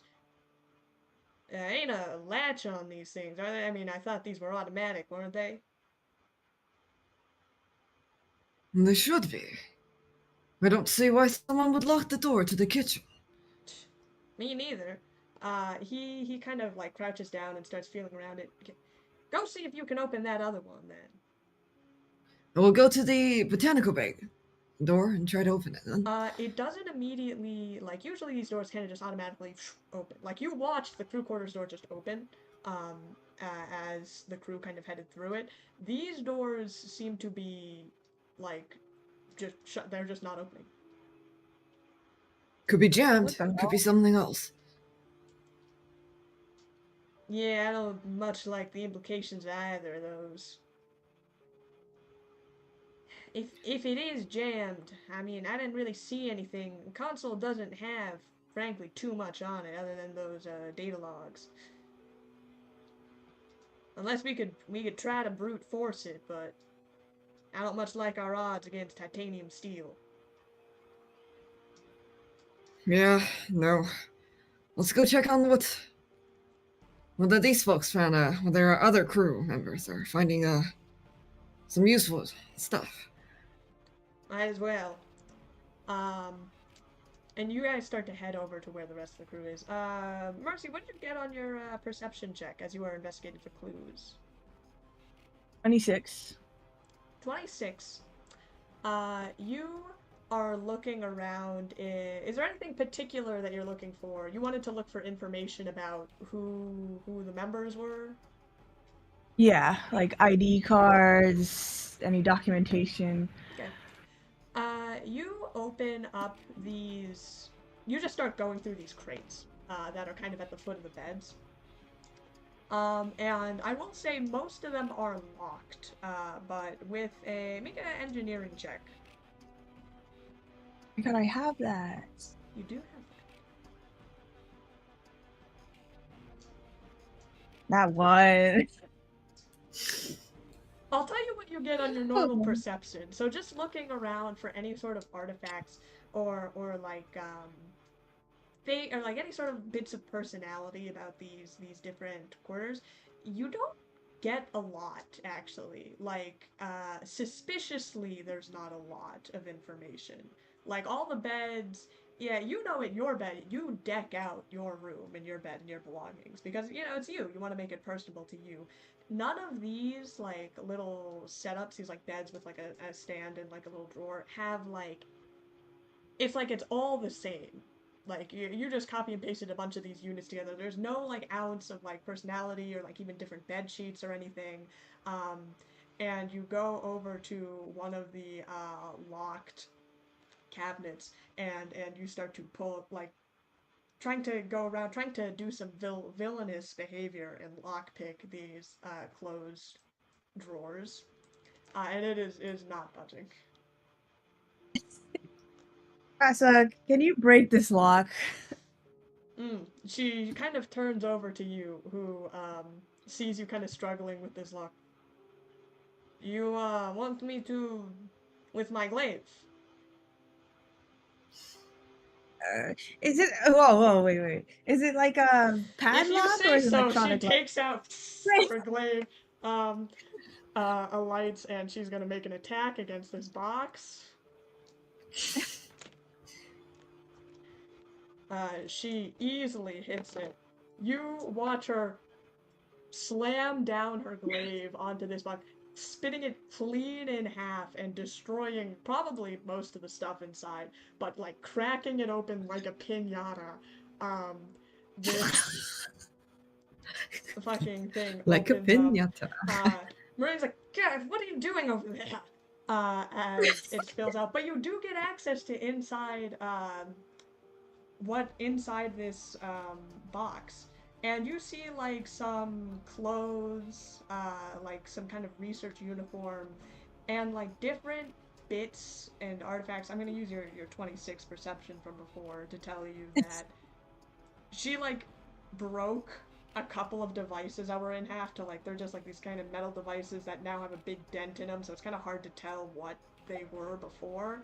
Um, but you see like a couple, like maybe some books or maybe some like data pads and like some uniforms and just like unknown tech devices that you can't tell what it is. Data pad's functional? You pick one up and yeah, it kind of opens. You don't think that there is kind of like a password lock to it to some. You see there are some files that are like encrypted. I tried 1, 2, 3, 4. You try 1, 2, 3, 4. Damn it. There must be masterminds of password making. And I see you Is here there any sort of ID card? as Camus and Vernon enter through enter the room. The door kind of closes behind them as they kind of Vernon looks around. Oh, What good have to you see that we weren't too late for you to start destroying things. The Well, Casa, like, there's other crates around. did you break hit everything. that cap? Did you hit that box? Kasuk is standing over this box, like Glaive, very like visibly summoned, just standing, and then she kind of looks at Mercy. Listen. Oh, let's not go argue about the details. There's other crates. We'll take that. You wanna your own hands? We'll take that there. We'll walk over and then inspect the data pad. Okay.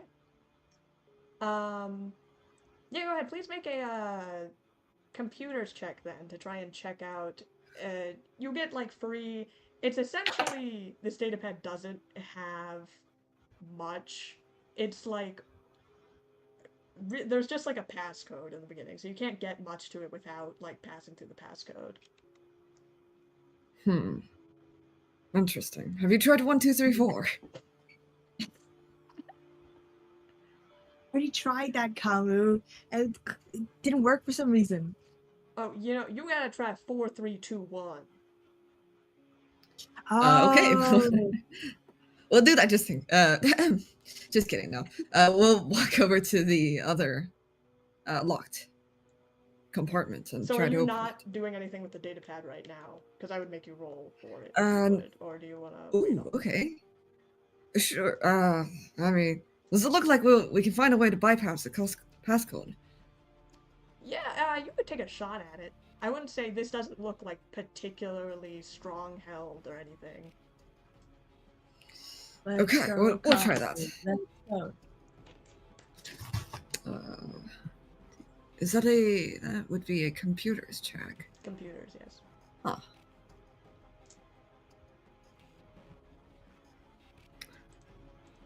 You're taking too long. Can I go to the dark room? That's a 30. That's a 30 for 30, computers. You put in 4, 3, 2, 1. Bing! The pad opens. There is What? Sorry, my computer's giving me things. You put that code in, and the pad kind of the screen kind of glitches a little bit, and then you have access to this data log. Let's see.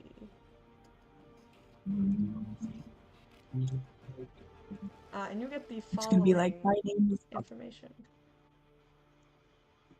More kind of experiment logs that you find. Oh. Looks Why is like it called these. engine? Looks like these locks are in chronological order.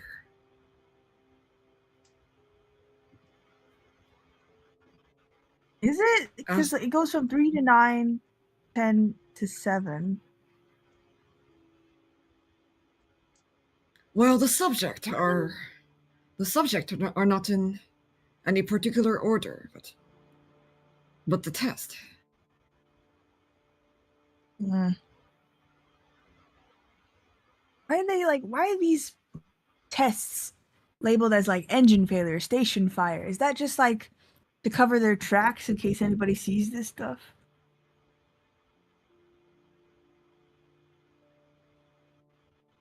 Solo mission. That is a bit odd. Docking test does not sound like a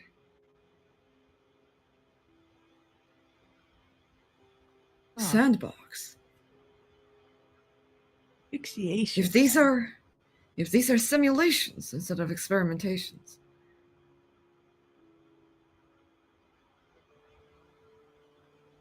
They might not be related to any living subject. That would be good. I mean, like, we have the whole debacle about it, or mechanical minds, real minds, and stuff. But like, ignoring all that would be good if it's not real people. Vernon, do you think you could open the other locked compartments? Perhaps more of these data pads will give us a better sense of You what turn exactly over they're to doing. Vernon, Meridian, and Kasich are all kind of standing by the door, kind of looking at it. The room labeled Dark Room, that's at the end of this door. Vernon kind of turns back. Oh, sorry, what? No. We see the mysterious dark room. Have you found anything? No, I wasn't aware. I mean, a couple of these boxes seemed locked. I could try a crack and open in a couple, but no guarantees. Give it a shot. Vernon, you were on a ship. You've been on a ship before. Like, has your ships ever had a dark room? Do you know what that is? Dark room? I mean, it's a dark room, it sounds like. What is with Sometimes you people? a dark room is just a dark room. To you? That's because I have not heard of this dark room. I presumed it was some room aboard station. I assume it is not common,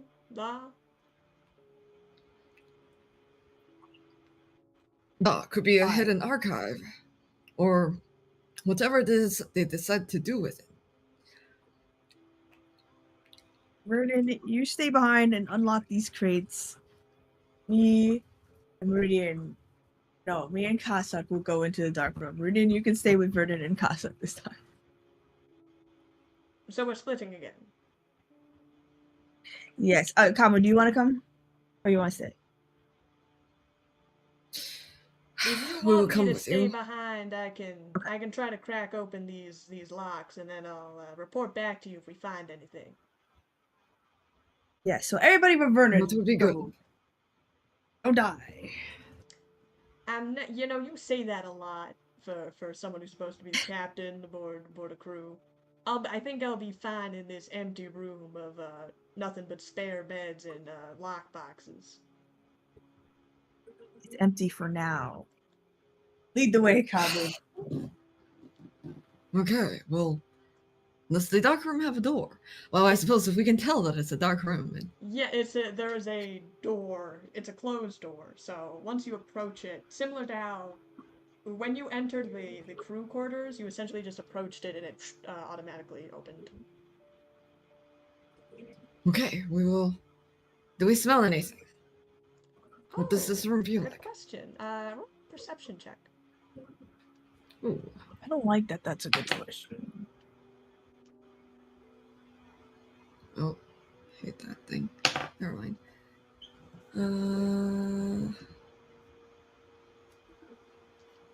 It hit my fruit the first time. Anyways, that's a 21. Sorry, just ignore Turn this. off the whiteboard. I wanna draw out the route we're taking. That's great. The for your information, the recording. I have to reframe all the things on the recording because it's set to how the Oh, boxes Oh. are. I see. If you really want to do it, you Oh, can, and I'll Gotcha. reset it. But I don't No, that's turn it work. off again. Take your notes on your own on your MS Paint. With paper and stuff. I haven't back. 21 for perception. 21 for perception. You don't smell anything. No. You are confident that there are no off-putting smells. Mm. Other than, like, just what the normal station smells like, which is just, like, faint metal. We'll enter then. Okay. Just give me a moment. The door opens, and, it is just pitch black. That is indeed a dark room. It is indeed a dark room. And what did I say? Huh? Yeah, I'm not going in there. I'm gonna stay with Vernon. I will say it's just a completely dark room, but on the other side you see another door. There's like faint kind of glowing a little bit in the room. It's pitch dark aside from that, but on the other side you see another nameplate, another door kind of at the end of this hallway. It says storage. Hmm. Well, this is getting like really long. Did you guys check out the botanical place and And the kitchen. The doors were locked. really? Brute forcing through a titanium doors. Perhaps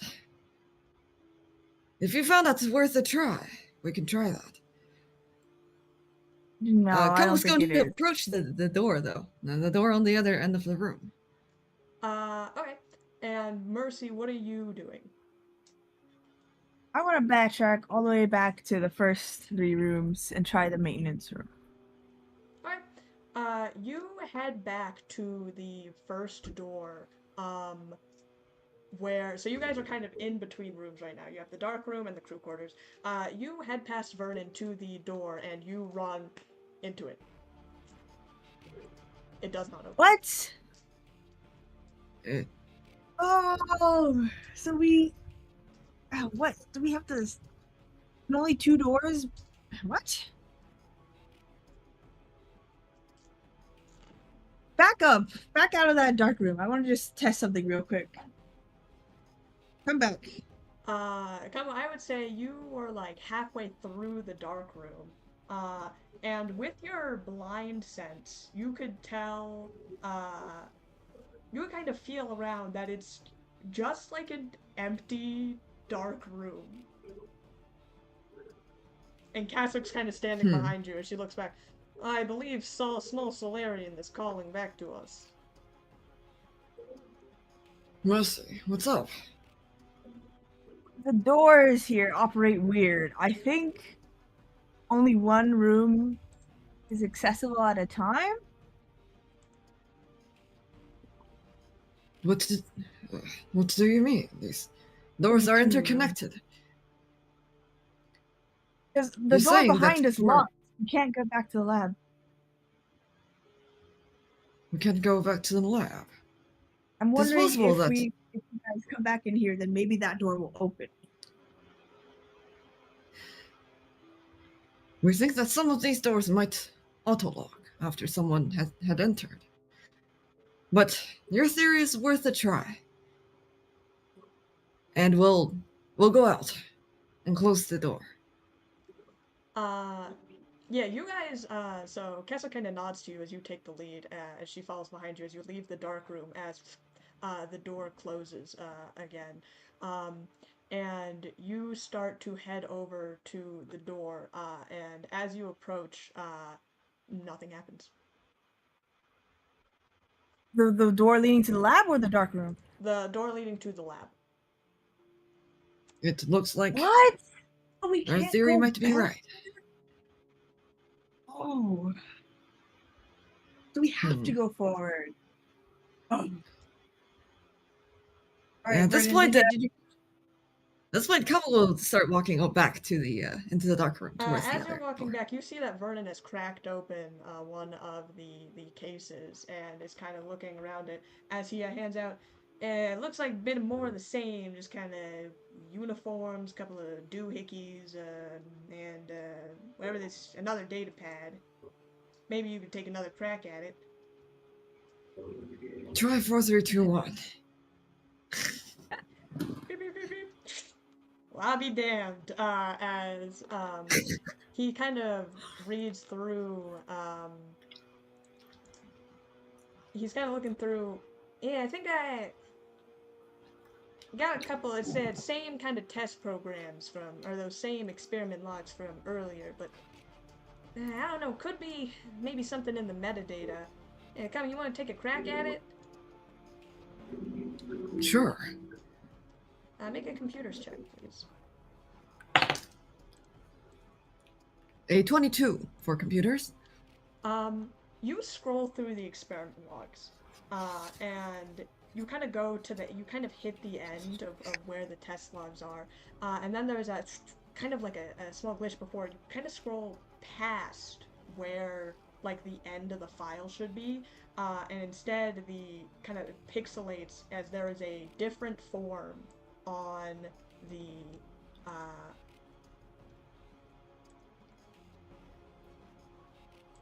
Interesting.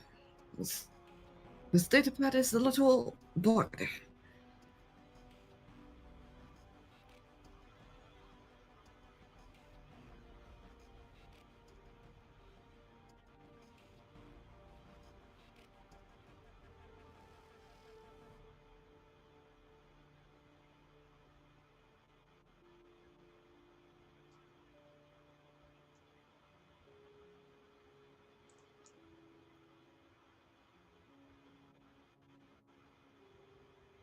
I think that I've been having a little trouble with all these locks, the other locks, though. Seem to be got some sort of mechanical key that they don't have access to.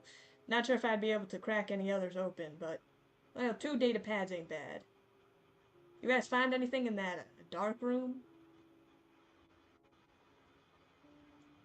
We did not reach the further door. There was some light coming through from that door, but come check this out. All of you This kind of NDA. gather around this waiver and NDA. It looks like the experiments that they're running is with live subjects, but instead of typical experiments, it is with virtual simulation programs. So you say Or- those pods that we saw earlier, perhaps not for cryo-freezing, but for this? It looks like it. Hmm. Symptoms of vertigo, dizziness, tiredness. Looks like they underestimated the effect. A couple thinks back to the early termination due to brain death.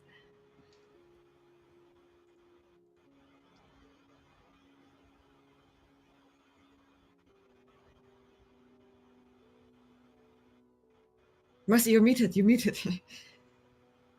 You're As he muted. You're screams muted. into the void. Oh, whoops, sorry. Does termination in this case mean that the subject died or that they ended the program early? No, because they're saying brain death, which sounds like the subject died, but maybe they died only in the simulation. I'm hoping that they didn't die in real life. We would Yeah, guess you that the die in the simulation is game, linked you to die in their real life. Age-old son-disciple prophecy. Good online. But like, I'm thinking to about what run the this type of- experiments were for. God, is that me glitching? something to do with. Is that me glitching or You're you glitching, Joe? I think Jay is cutting out a little bit. Oh, I'm cutting out? Okay. Uh, Never. I see why I'm cutting out. Stupid Wi-Fi.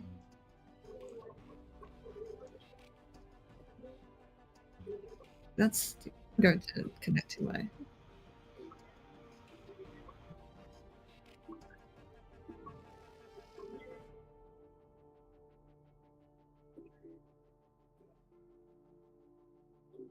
Because all this stuff says like engine failure. Maybe the purpose of these experiments is to prepare people for space journeys. Like, oh, this is stuff that could happen in space. Here's an engine failure. Here's a station fire. Apologies for the Wi-Fi shenanigans. That's all good. it happens to the best of us. If I'm not glitching. Oh shit. Oh, yeah, Ooh, you're good now. it's a little. As an apology, you must make me a cake.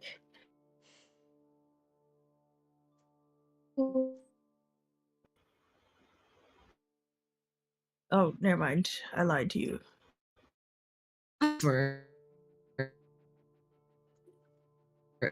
Even worse. Yeah, this is worse. This is definitely worse. It's disconnecting. Hello. My Wi-Fi Hi. is connecting for 1 second and then it's disconnecting. I should be back though. Yes, you're back. The Wi-Fi here, I don't know. It's 80% of disappointment and 20% of frustration and 0% satisfaction. But then that's all. Wi-Fi isn't. Yours? What the hell? You never have issues. Thanks, Spectrum Internet. Oh.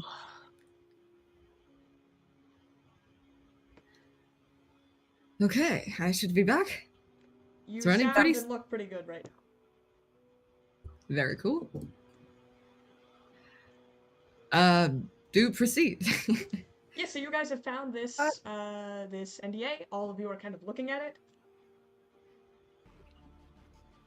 The problem with these NDAs is that, like, with psychological experiments, you can never truly consent because you don't know what you're actually going to go through. Oh, is this legal? Depends on which set of laws you're looking at, Mercy. I'm sure some lawyer somewhere or another can argue for the moral and legal efficacy of this experiment. Of course, with a lot of floral language. However, considering those experiment logs we had seen before, could be an indicator that things are never as they seem on paper. That's a good point. We should find out Obviously, where if someone's Icarus writing a Innovations waiver, is. they're not going to input risk of death, so in such plain language. Yeah. If we could find any planet identifying words, names, that'd be really good. But it seems like there's a storage room beneath the dark room. There might be some lost documentations in there.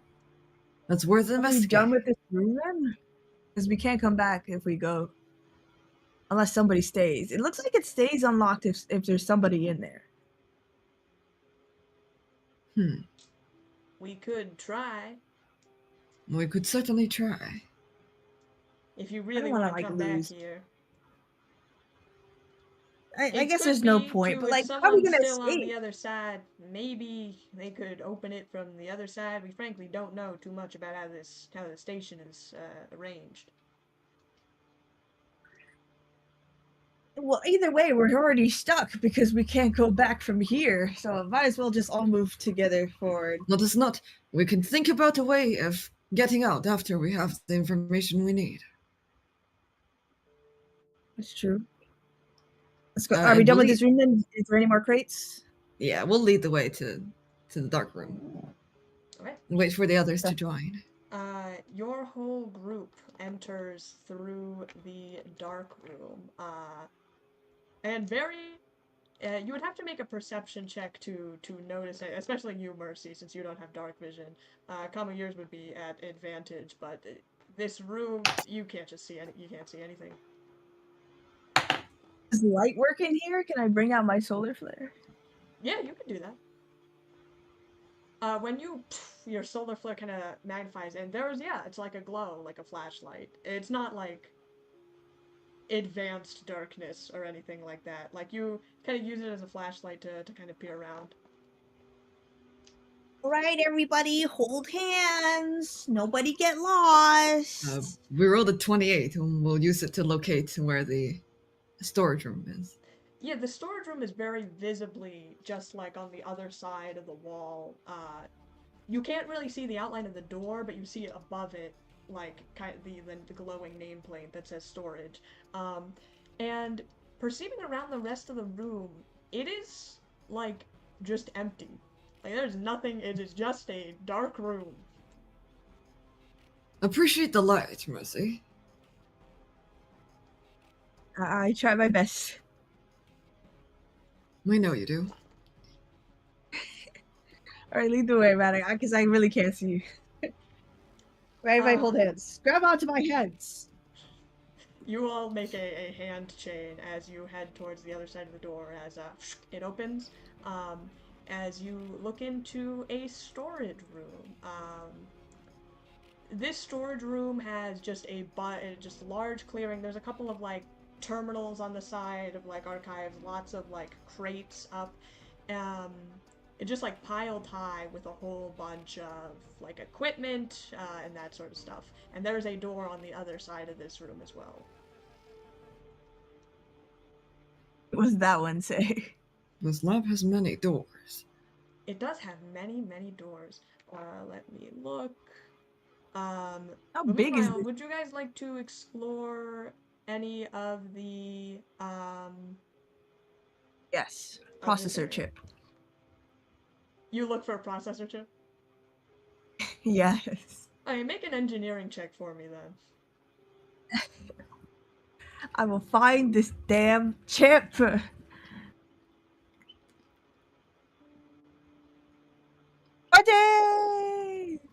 20! Okay, good. Common, what are you doing meanwhile as this is happening? We'll inspect the equipment here. Okay. Please make a whatever check you think would be meaningful. Probably, if it's like the equipment, probably engineering or computers. Engineering, probably. Okay. That's a high one. 18 plus 12 is 30 for engineering. Okay. You look around the engineering. Okay, so let's see. You had a nat 20, and a 30. Cool.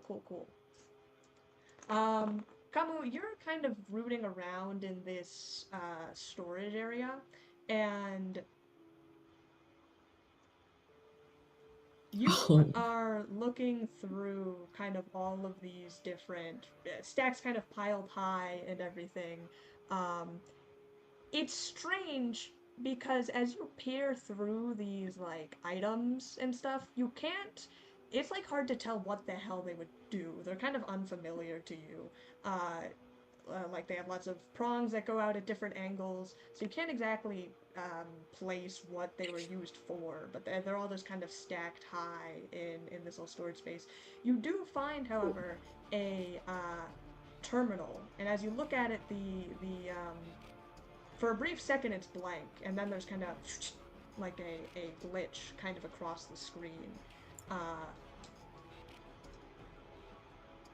That's what you notice with whatever your roll was. It was high. I believe the perception roll was from Mercy. I know Mercy rolled higher, and I have something for her as well. I see.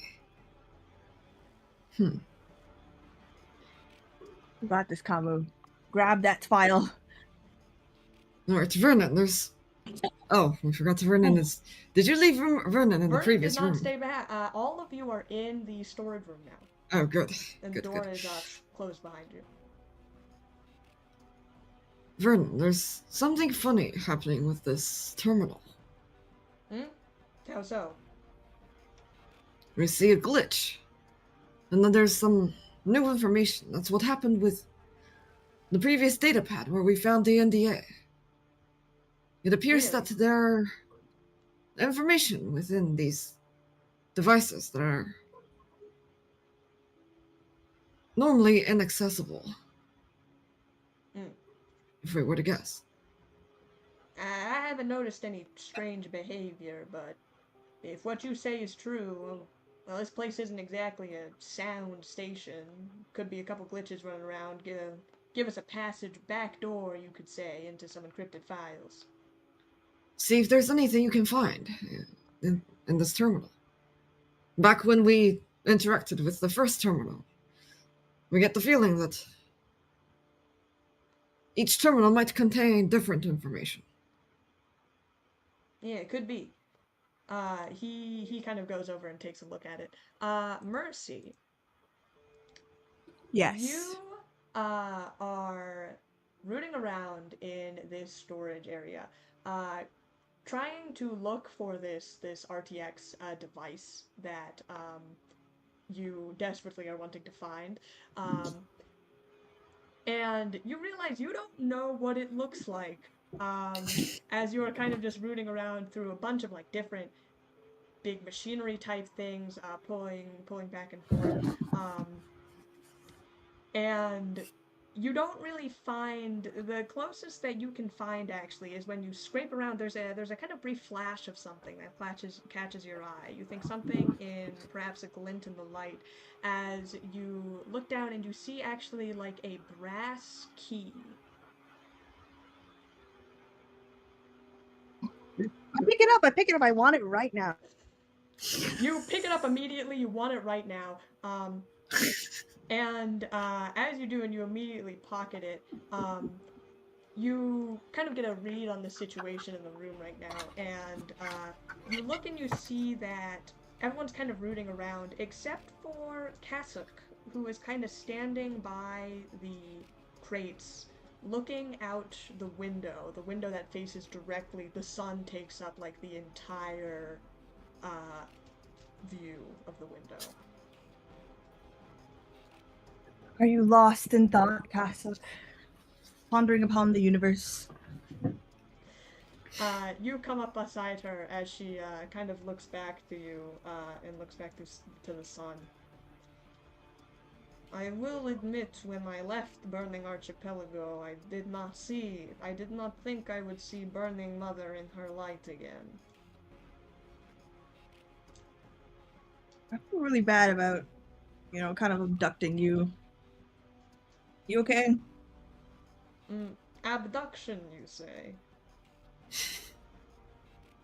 I mean, yeah, you left willingly, but you had a life there, you know? She looks back towards the sun. A life, perhaps, for a past Kamu. For past castle. Ah, fuck, I screwed the names up. Don't worry. I keep doing that too. We do that all the time. And the now, Kasuk? How does she feel? Now Kasuk is not Sun Disciple.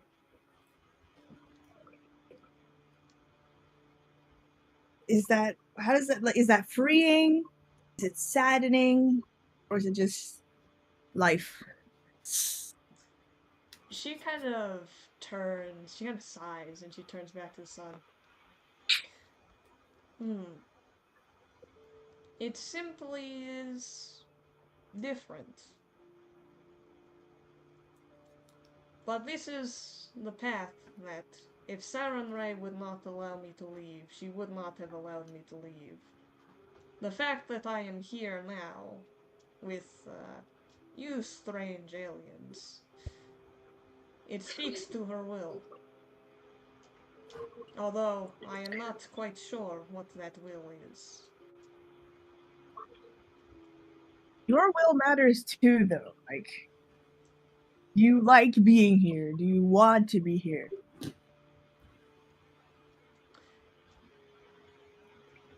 She kind of looks at the ground for a second. I would disagree that likes and wants do not matter so much. So,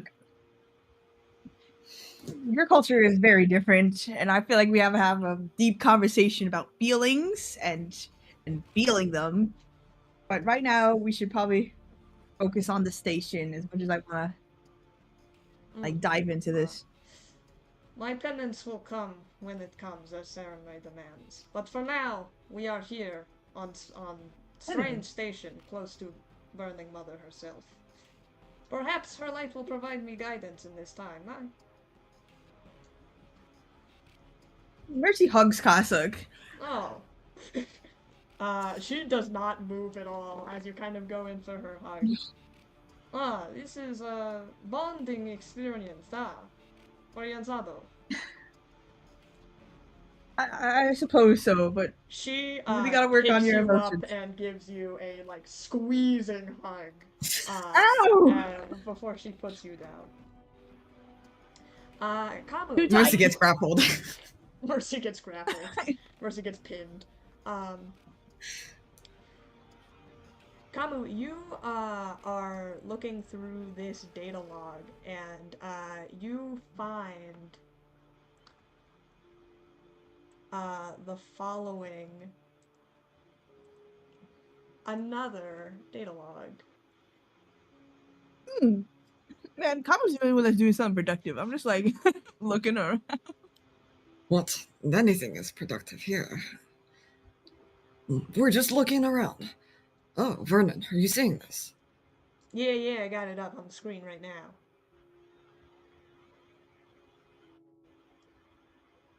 I think I was right. Vernon, we think they misspelled engine. It says Eninge. No, that must be intentional. I know that the people who wrote these logs would never make such a stupid spelling mistake.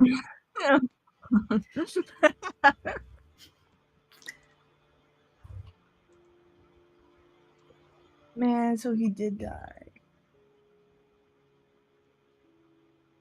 In fact, I don't know what you're talking about. There's nothing. You're going crazy, Kamu. It's just spelled. That's perfectly fine spelling of engine. Perhaps. Even after that person died, they still continued, and people kept dying.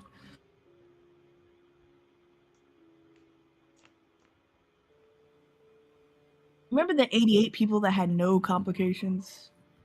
Let's go back to those times. Mercy. Or no, 88 Meridian, tests. Kazakh. It looks like the experiments here are virtual simulations of emergency situations. And when the subjects died in the simulations, their body interpreted that information as real, and that led to brain death, at least for some of the subjects. We don't know for... There is also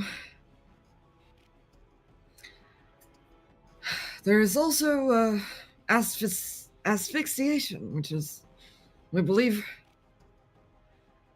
suffocation. We don't know the exact cause, but this is whatever experiment they were doing. It has led to actual death of the subjects. Couldn't they have just done like fire drills or something? Why do they have to go to simulation extents? They were observing subjects' behavior or reaction and critical thinking as they framed it. They did it in the dumbest way possible. And they still continue. They didn't even learn from their mistakes. Well, I suppose that's one on the score for probably evil aligned on the Icarus Innovations. Who could have guessed? Oh yeah, this Who is would have Icarus. guessed? So how does this lead to swarm stuff? Perhaps swarm. Well, it's too early to say anything. It could be different, could be similar. Maybe okay, I know it's too early, but just like my theory right now is that maybe they evolved from situational experiments to experiments that like are hive mind, maybe. The lab Like, oh, if suits everybody and reacts the same. the lab suits and clothes in this room, are they? Is the build of it made for humanoid? Yes. I'd say all like the equipment or the uniforms that you've seen, and there's a couple like in this storage space. They are built for like humanoids, like medium and small. Hmm.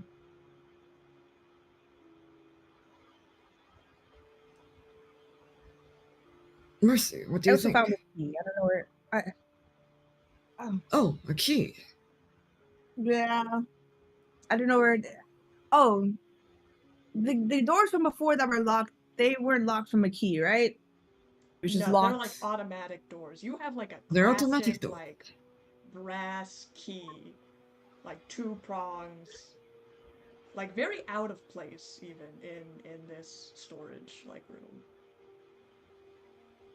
Hopefully, this was somewhere like we haven't encountered yet. Because if it's for the crates in the crewmate room, I'm gonna be mad. You did not check if the door behind us are locked already. Mercy runs into the door. There's an echo as you Ah. run face first into the door. I We thought we see. established doors lock behind. I It was Ah, just testing. duh. Ow. Well, looks like there's only one way. Oh yeah, what was that door again? What was that door say? The next door goes into a room that says lab testing. Oh, okay. Let's go. Let's go check You it. lead, Pablo. We'll lead. We'll get in the front. We should be prepared. Whatever they were doing on this station, perhaps was not of good intent. We agree. We'll clock the gun and get ready as we open the door. You guys open the door to this lab testing room. Um, there's a lot of like debris around, uh, as you are. So let me describe the layout of this room a little bit. You essentially are at the beginning. There's a small kind of side room with some consoles, but you see it leads out to like there's kind of like server racks and like these big kind of silos and like different no like pods per se, but you know kind of wired equipment running out. And there's another door at the end of this room. But what draws your attention firstly is the three sun disciples who seem to be rummaging around to immediately turn to you the second that the door opens. 3 exactly, you said. Oh. Hello.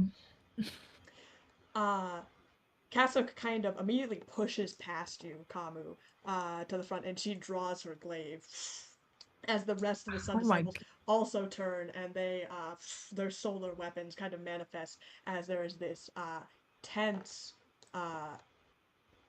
kind of standoff for a second. No, I don't remember my languages. You wander onto Sun Disciple territory.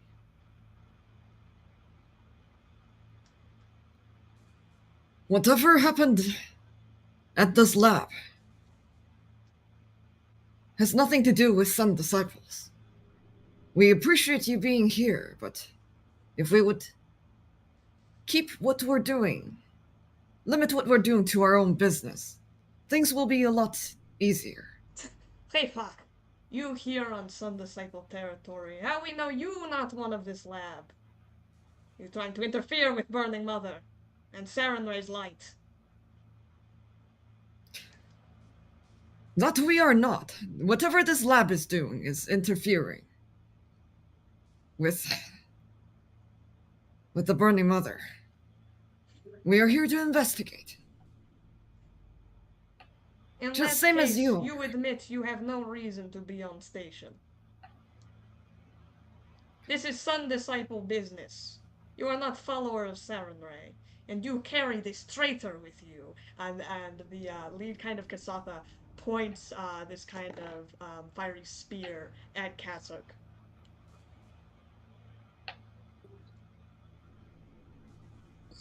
I mean, she's not a traitor. Sarenrae's just set her on her own path. She's still as faithful as ever. Words of hypocrites that worship Church of Burning Mother rather than Radiant Cathedral. We had heard of the trial of Dryardra that was committed. Perhaps it is only the second time she has betrayed Sarenrae. We will not allow this to be the third. No. We had helped Everything. when the Burning Archipelagos was in danger. We do not expect the same from you. But perhaps we could put down the weapon. Make a diplomacy check, Kamu. Yeah, what the hell, man? We really just saved you. Oh, we'll see about that. Diplomacy. Where's your honor? 16. I only have a very small bonus in diplomacy. This Kasatha kind of at the front laughs at you. You claim that you deliver Burning Archipelago from the blight of the moon. Only Sarenrae's divine intervention could have saved our planet, not some outsiders who tread on her territory.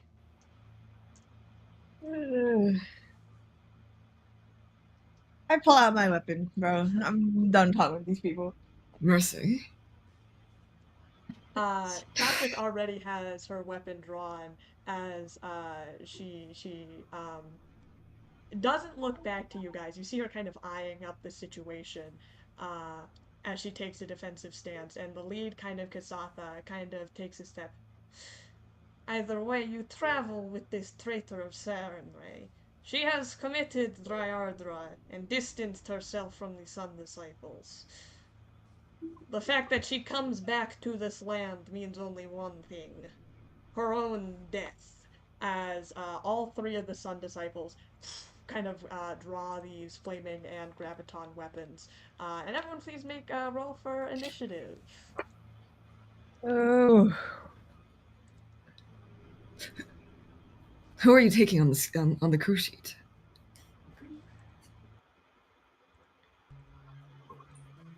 I'll take Kasuk, just because we have the new move I want to try. And Okay. Vernon, he also has a move with me. Okay. All right. We'll take Meridian then. Classic lineup. Great. You guys are up against the Sun Disciples. I put the map into the chat. Let me switch over. Actually, no, you take Vernon.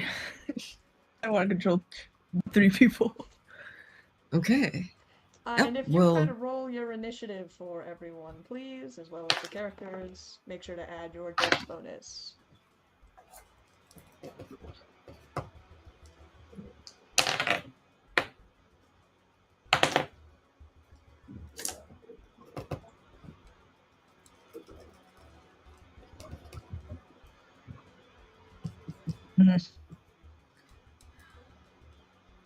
Also got 16. Let's see. I got 8. Okay. Percy got 8.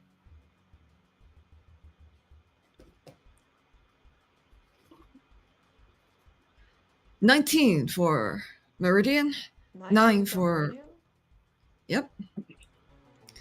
9 for Vernon. And then 15 for Kamu. Okay. I'll tell you the disciples rolled pretty low. The order is Meridian is up first, followed by Kasuk, then Kamu, then Vernon, then Mercy, then the disciples. Yeah! Okay, we get the surprise round, I suppose. You get the surprise round. For once. Inspiring combo. Huh, okay.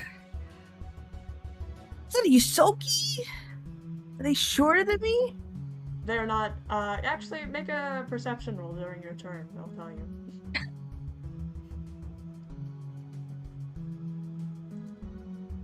$22. It's not your turn yet. It's Meridian's turn. That is Meridian's turn. Meridian's going to use Inspiring Combo. Cool.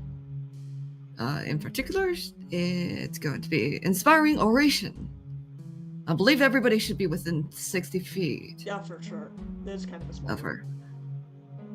And then, yeah. Paired with that, she's also going to make a standard attack, I believe.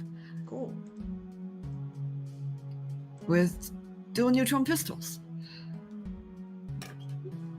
At, how about at the nearest, at the other Kasatha?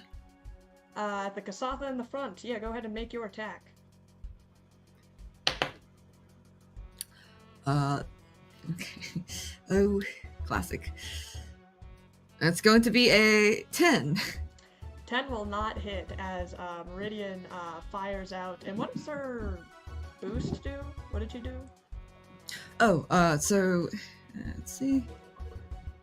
Inspiring Oration. All allies within 60 feet could gain plus 12 stamina points. Only from this battle. Yes, that is true. Does everyone have full... I think everyone except Kasuk might have full health. Doesn't it go beyond that, or? That would be temporary hit points. This is just stamina. Oh, this is stamina. Gotcha. I see. Well, never mind. Can we switch it to Clever Feint then? Yeah, go ahead and do Clever Feint.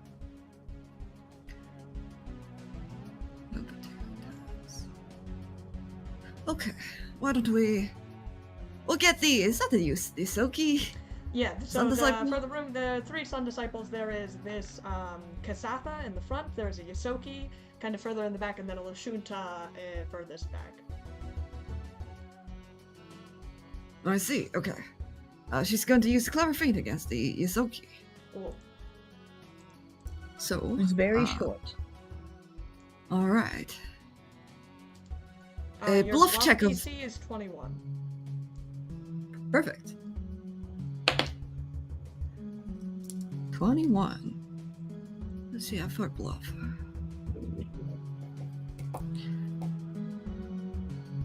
Oh, she rolled a 22. That will be enough then. So this Yusoki is flat-footed against everyone until the end of the next turn.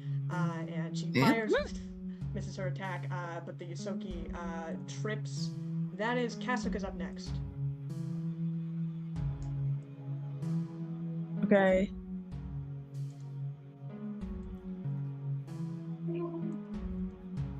What does this do again? Sorry, what does flat-footed do again? Flat-footed is they have -2 to AC.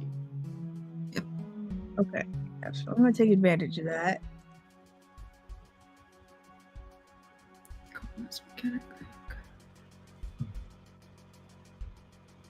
It's only if I move outside of her range that's an opportunity attack, right? Or is it just passive?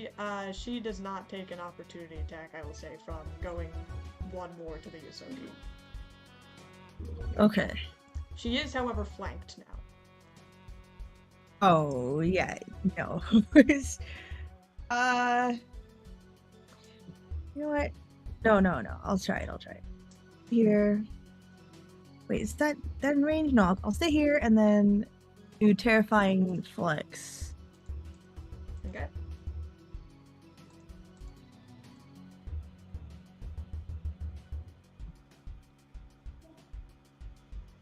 Yeah, 30 feet should hit everyone. Yeah, it'll clear everyone. So that is What stat? Oh, your intimidate check. You need to beat. It's 16 is the DC. Or sorry, no, enemy wisdom. That's different. It's a 14. I got 26. So. Yeah, that's easily cleared. You see this like Kasatha kind of like sneers at her as she runs up, and he goes, "Coming back to redeem yourself, Kasuk," and she just fucking roars in his face as she slams his glaive back, and they all go, "Whoa!" as they all kind of take a step back. They are all demoralized for the next round, or they are shaken. Yeah. So that is attack, saving rolls, it's all the rolls. So they have a -2 to all of their rolls.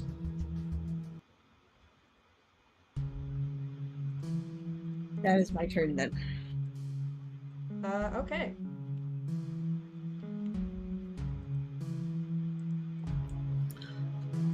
That Okay. is Kamu's up next. Alright.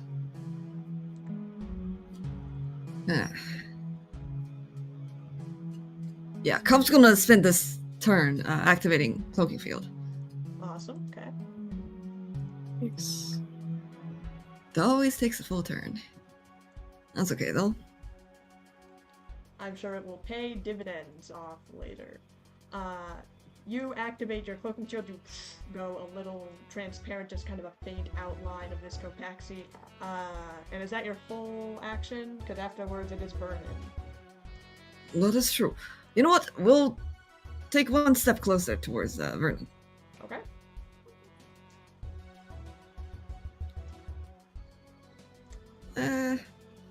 Well, that's alright. And we'll say, "Hey, Vernon, don't you have that overcharged battery trick? You see any batteries in this room?"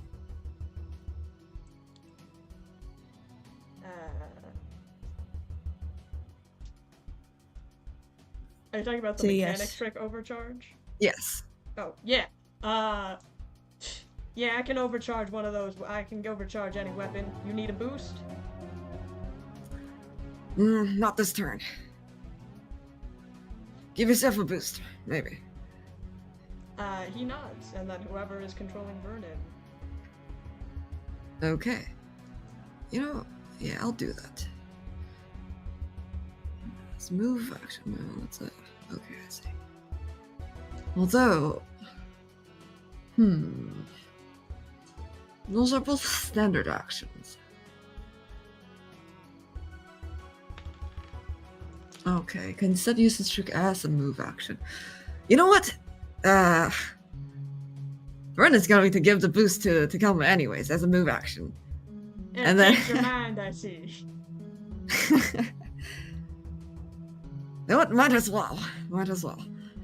And then instead, I'll also, as a standard action, also make an attack at the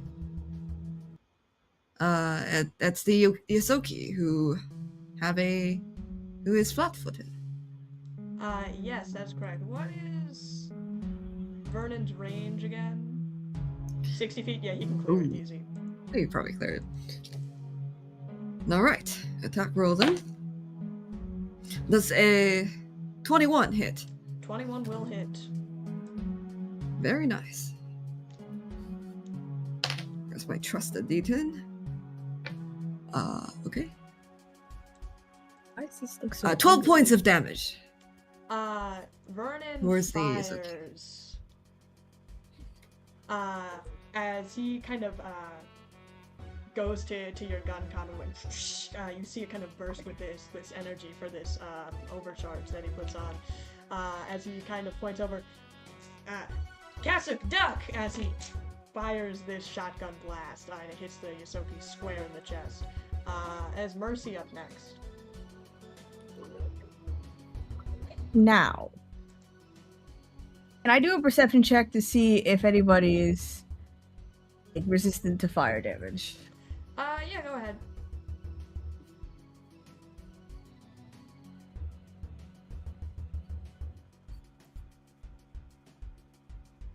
$24. 24, you do not think any of these disciples have any sort of resistances to fire. Yes. Okay. Then.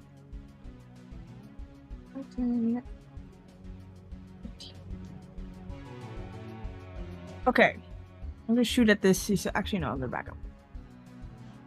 Wait, I can shoot like crazy far. What am I doing? I'm just gonna shoot this guy. Which one are you shooting? The Yosoki Yep, you full attack. That's like. Is he? Yeah, he's still flat-footed. The flat-footed ends at the end of the turn. At Yep. the beginning of Meridian's turn. Of their next. I see. Okay. So then I'll do a full attack. Okay, yeah, go ahead. Or, so you're not moving then? You're gonna stand still and do a full attack? Yeah. Okay, go ahead. Yeah.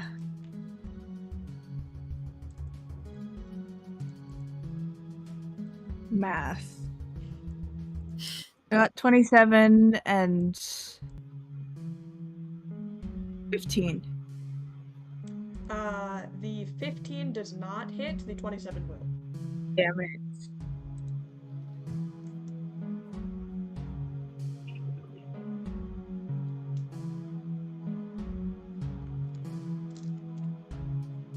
So that is 11 damage. 11 damage. You back up and you fire at this Yosoku who just got blasted by Vernon's shotgun.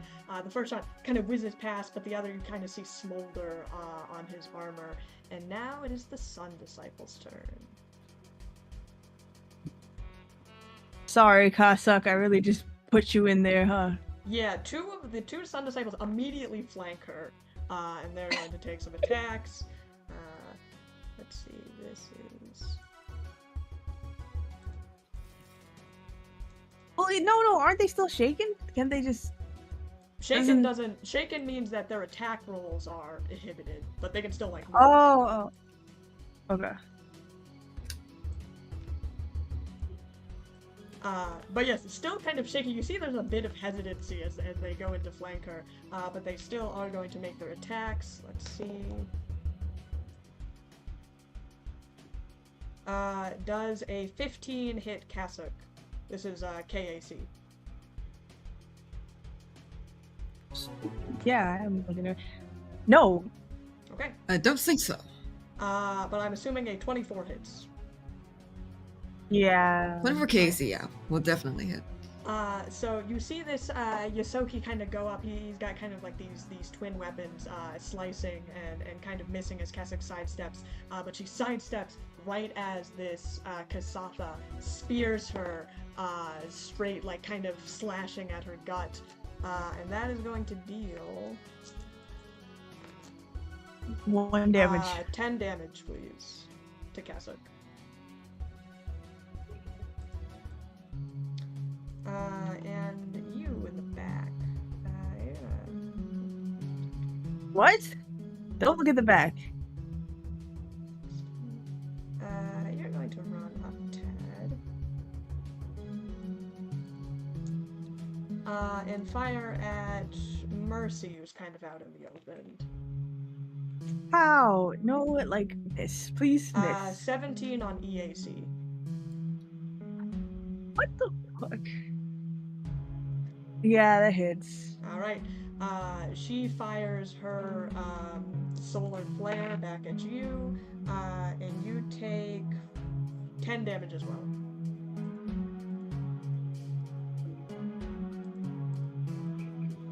This place is Top of the room, awful. Meridian is next. Okay.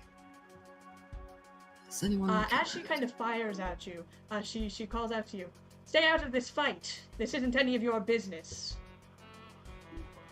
Yes, it is. We're Yin Sato. Sado. You don't know the meaning of the word. Meridian, up next. Okay. Meridian is going to... You know what? Clever Feint is a good one. She's going to use... I've not rolled the 1d10 for Inspiring Combo. Ooh, this might be one of the only times wait a where second. I forgot. Cassock is flanked. I'll just do it on the Cassock is Don't worry flanked. about it. Okay, Charisma. Okay, for once, Meridian cannot use that improvisation. She cannot use Inspiring Clever Feint for another 2 turns. Okay. I'll keep that in mind. Okay, she's going to 30 feet. Let's see. Okay. Does that include movement? I don't think so. Okay, Meridian is going to move forward a little bit, to right next to Mercy. Okay. And then she's going to use Inspiring Combo again, but this time with Inspiring Boost for Cassock with an attack. Excellent. So Cassock gains plus 12 stamina points. And will a 19 hit for attack? 19 will hit for... who are you attacking? Ooh. Let's see the Kasatha in the front then. Okay, some Kasatha and Kasatha violence. Yes, that will hit. Okay, that's a 4. That's 10 points of damage. 10 points of damage. This Kasatha, who currently has his back turned, kind of flanking Cassock, gets shot with these kind of dual neutron blasts and kind of looks over and glares at Meridian. Afterwards, it is Cassock herself.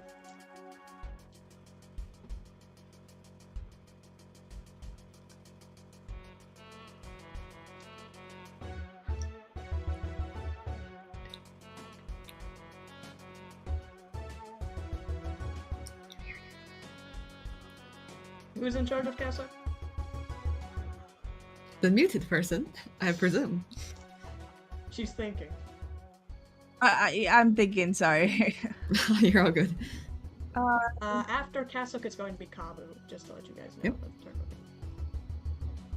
She wants revenge, is what Cassock wants, but I don't remember how to do our move. I will say, to do your move, you need to be attuned, or fully attuned in order to do Supernova. Okay. Alright. She's gonna take a guarded step back. Actually, no. She's gonna attack first and then a guarded step.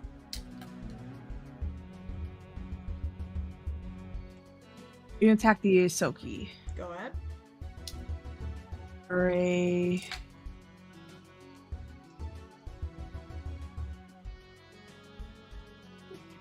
Does a 19 hit? A 19 is just enough to hit. Make your damage. Right.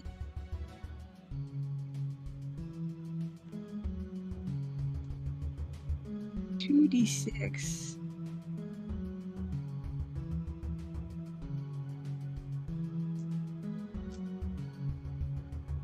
$20 damage. 20 as she goes in for a huge sweep of her glaive, slashing across the face of this Yosoki, who has been the target for most of everyone's attacks so far. And then she takes a guarded step.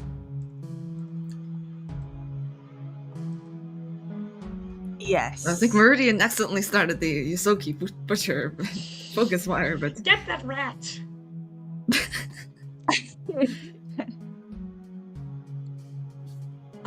She kind of steps back, and that is her turn? Yes. Okay.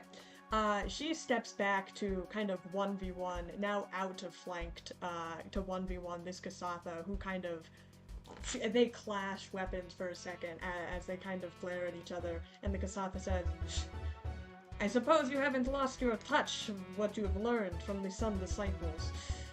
If only you were better back before, as they kind of slash at each other and break. After Kesuka's Kamu, your turn. Okay. Kamu's going to attack the Lashunta. The Lashunta in the background. Okay. Okay. Are you doing sneak attack? Are you hiding? Yes. Or are you just gonna... Okay. Kamu's going to, roll for a trick attack. Oh god. I forgot that I have plus 16 now in stealth. That's a 40 for trick attack. Yeah, I think a 40 will hit the trick attack. All right. Also, just for what's your stealth at? It's plus 16. I believe so. Yes. And then it's plus 10 from being cloaked. Yes. Yeah. Yeah, I'm not even gonna roll for perception to them. They can't see you. Although technically, I think the hiding so the hiding doesn't work anymore after I attacked. So they could see me after. But I it was fired. you need concealment to do the trick attack or to gain the plus 10 bonus to your trick attack for hiding. But I would say you get it anyway. Even if you didn't, you would have hit it with a 30. So let's just avoid the question altogether. Make your standard attack against the Lashun. Okay, well, a 19 hit. A 19 is just enough, yes. Whew, alright. Well, this poor Lashunta is going to be up for some damage. Oh shit. I've got so many.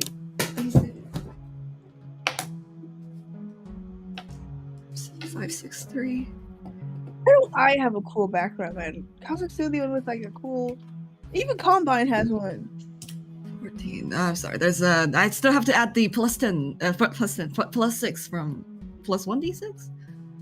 I believe from Vernon's bonus. Yes, you also have that. That was applied. So go ahead and do the crazy amount of damage you are about to do. All right. Plus 2 is.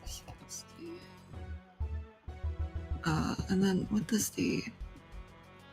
And then if both my standard attack and my trick attack hits, they are inflicted with an amount of bleed damage equal to my operative level, which is 6. Bleed damage? Okay. So yes, that is the new what do you call it? The new feat that I picked up from leveling up. Yes. Excellent. Okay. I will add that to damage as well.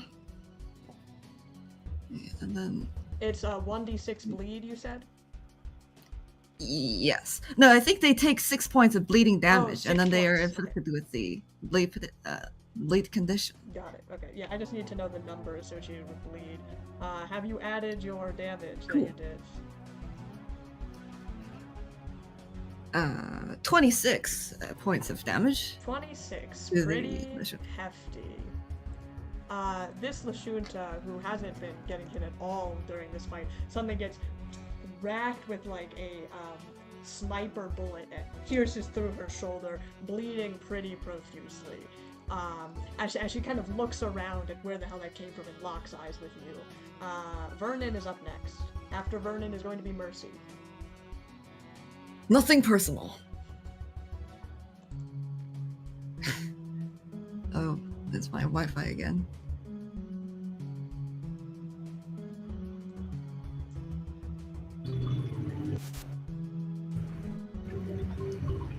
It disconnected for a second.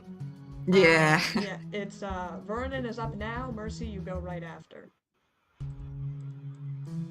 Okay. All right.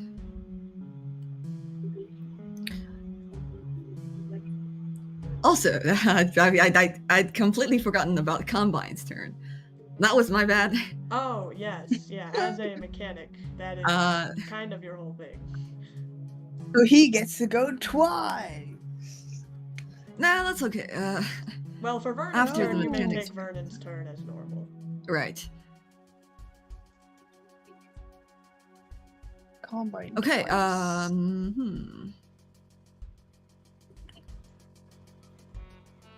You know, alright. This is your next turn. Alright. Vernon's going to move over here. How much? 5, 10, 15, 20, 25? Oh no, that's probably difficult terrain. 5, 10, 15, 20, 25, 30.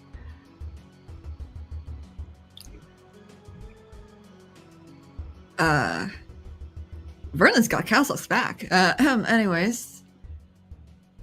And he's going to, let's see. Take a shot at the Lashunta as well. Okay.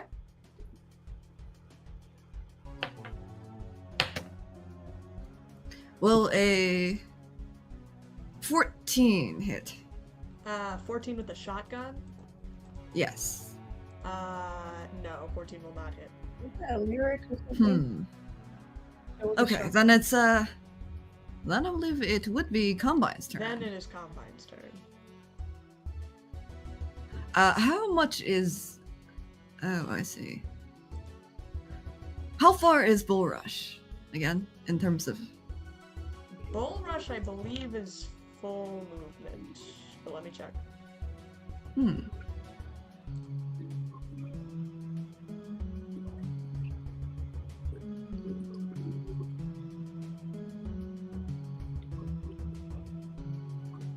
And a Bull Rush doesn't...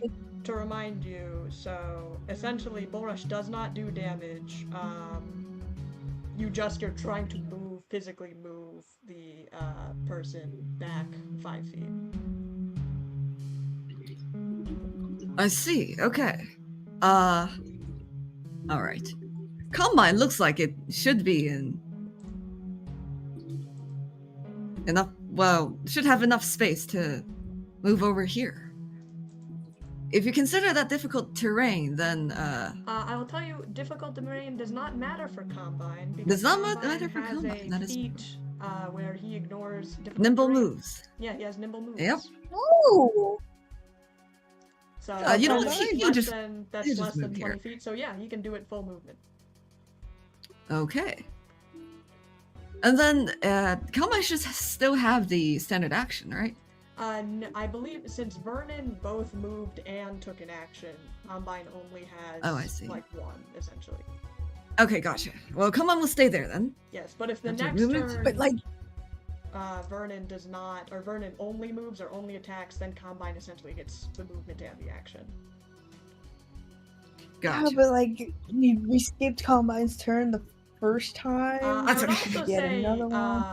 I did not apply flanked conditions to Kasich, which would have hit her before, but I let it ride. So, keep track of your conditions. Yeah. Whoa! Yeah. All right. That is Vernon's turn. Mercy, you're up next. I want to shoot this rat. I want to use my cool sword, though, man. We're Yinsa, though. Where is- We okay, fight it's, with it's targeted. melee. Targeted this whole fight. I'll start fighting melee after this guy's dead.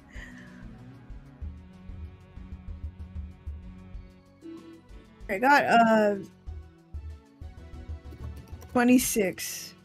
26 will hit. Oh, actually, I'm gonna do full attack. Okay, so that's 1. 24. 24 is your second. Yeah. Is that with the -4? Oh my. Okay, so 20. Yeah, both of those will hit. Okay, nice. I'm sorry if you can hear the background music, man. There's like a party going on next door.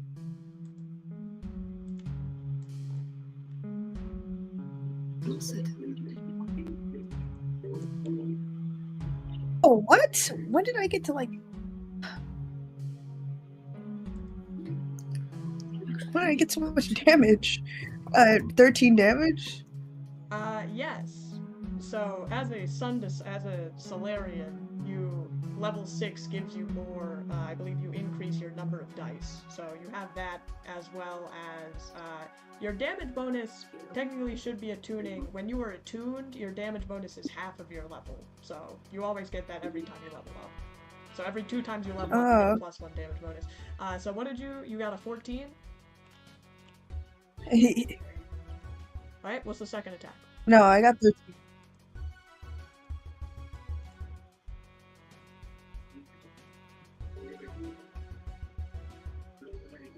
A 17. A 17 for your first attack, and what's your second? No, it's 13 for first, 17 for second. Okay. You fire off your shots at this Yosoki. He is looking pretty hurt right now. And that is their turn. So let's see, they're at 2. Okay, cool. Oh my gosh, man, he's still up? Please. He is still up. He is looking pretty rough, though.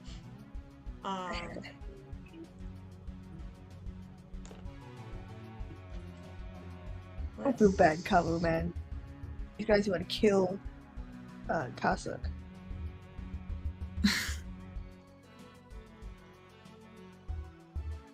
Oh, I forgot I was gonna do something different this time. Use my other. I would say this Yosoki on his last legs is going to, there's kind of a fire on his leg, kind of on his last legs as he rushes towards Kasuk and is going to use Plasma Sheath. Let's see if he hits. Does a 16 hit Kasuk? Okay. EAC? 16 it does it. for... Both of them it does. Sorry, what was it? I'm just gonna look at the sheet. Okay, 16 hits. It hits. 16 does hit. So he's going to rush up, he's going to use Plasma Sheath. You see there's kind of 2 like fire daggers he has erupt into flame as he slices out. And where is it? Deals this plus, it's going to be plus that.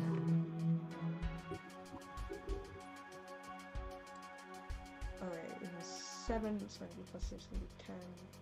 This is normal. Plus. As he hits for 19 damage on Kasuk. Can you? This is why we hate you. Can you die? Other Sun Disciples, they are still going to go. This, Kasatha is 1v1ing Kasuk right now. He fumbles on the natural 1. The Lashunta, seeing that there's a lot, is going to start shooting at Combine. Does a 16 hit Combine. Is this KAC or This EAC? is EAC. EAC will hit. Okay. She fires at Combine, dealing 13 fire damage to Combine. You see flames streak across the side of his hull plating. As the Kasatha kind of stumbles, like Kasuk kind of gets a hit as she slashes out at him. By the way, I remind you that Kasuk has reactions as well. And Kasuk does have reactions. By melee attacks. Hint, hint, cough, cough. Oh.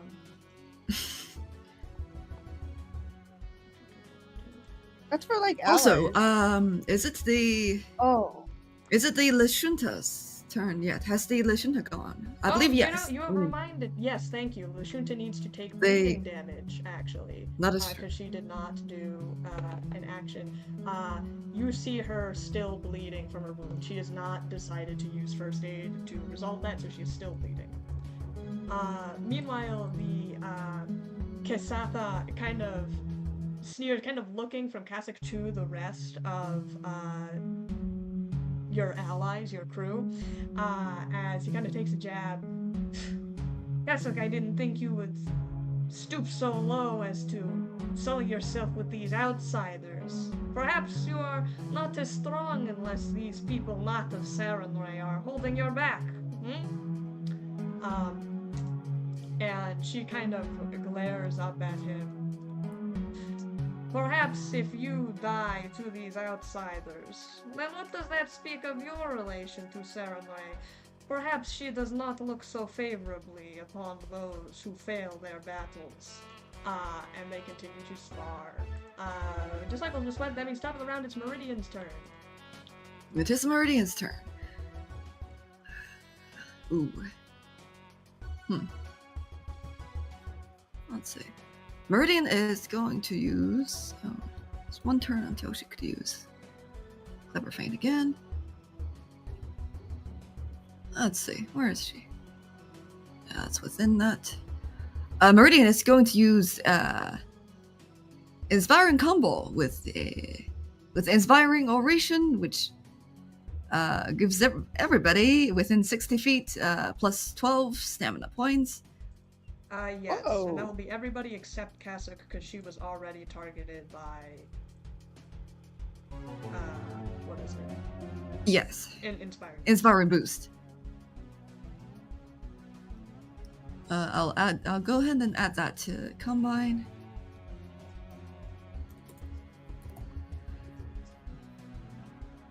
And then... Is it plus what? Plus 12 stamina points. It's actually plus 16. Oh, never mind. Right.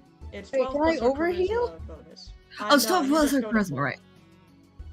Yeah. Gotcha. Plus charisma, yeah. I see that.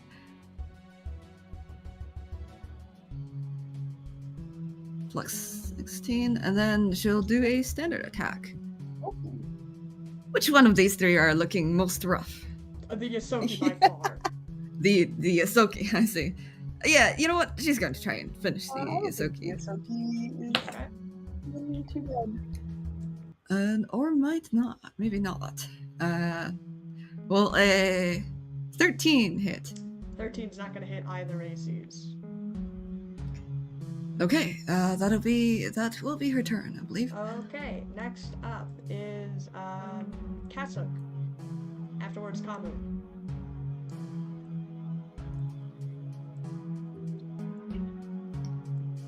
Finish off the Ysoki. Alright, go ahead. I love it's just Actually, turn-based like- combat. We're all standing in line waiting for her next turn. This is really annoying. Right. Yeah, like, can I activate it when Kasuk is fully attuned? There's people there. It's actually the reverse. So Kasuk could do it when she's not fully attuned, but you need to be fully attuned to use Supernova. Oh man, this turn order sucks. You never know. Okay. But I would say that Like Kasuk already next- deals a lot of damage just with their standard attack, so... Yeah. She rolls... Or 24? 24 is definitely gonna hit, yeah. And I would say, what's her attack her damage bonus? Plus 10.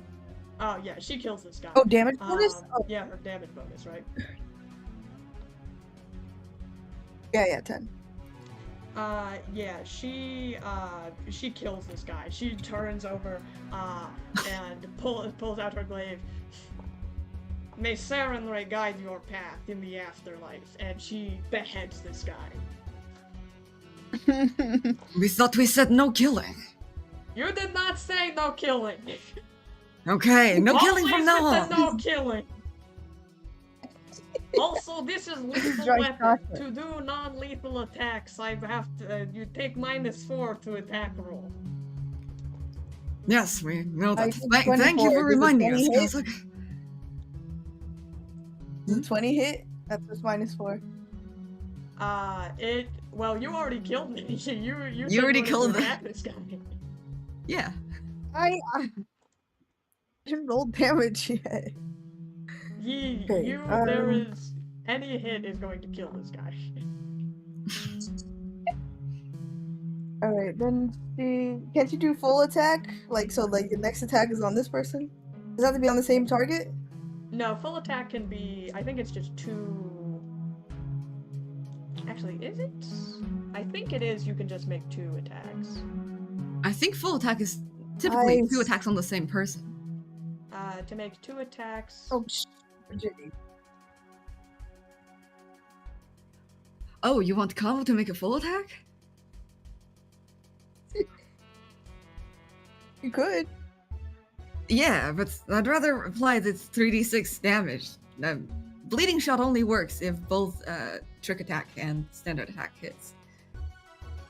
No, don't worry. I wanted to cost that to you. Ah, I see. Sorry, did I say your name again? I'm sorry. I keep like confusing the two. Nah, you're good. Is that the end of Kasek's turn, or? I think, I'll let you do a full attack on, if you want to try to make an attack -4 on the Kasatha. 22 with the -4. 22 is going to hit. 2, 6.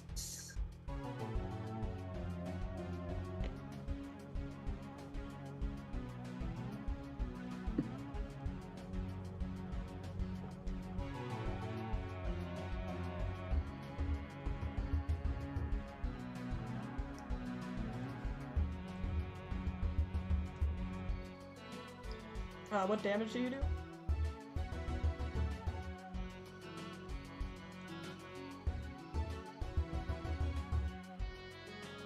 How much damage? Are you muted? I didn't hear any of that. I don't think. It doesn't look like it. That I could just don't be think a connection issue. it looks like it might just be. Oh, I'm lagging out. Ooh, I'm lagging out. the static is not giving us an easy time God, today. bro. Static not giving you any easy time. There. It's 21, bro. Oh my, the Wi-Fi. Is that 21 damage? Is that 21 damage or 21 to hit? Knock knock. And she's gone. It's the police.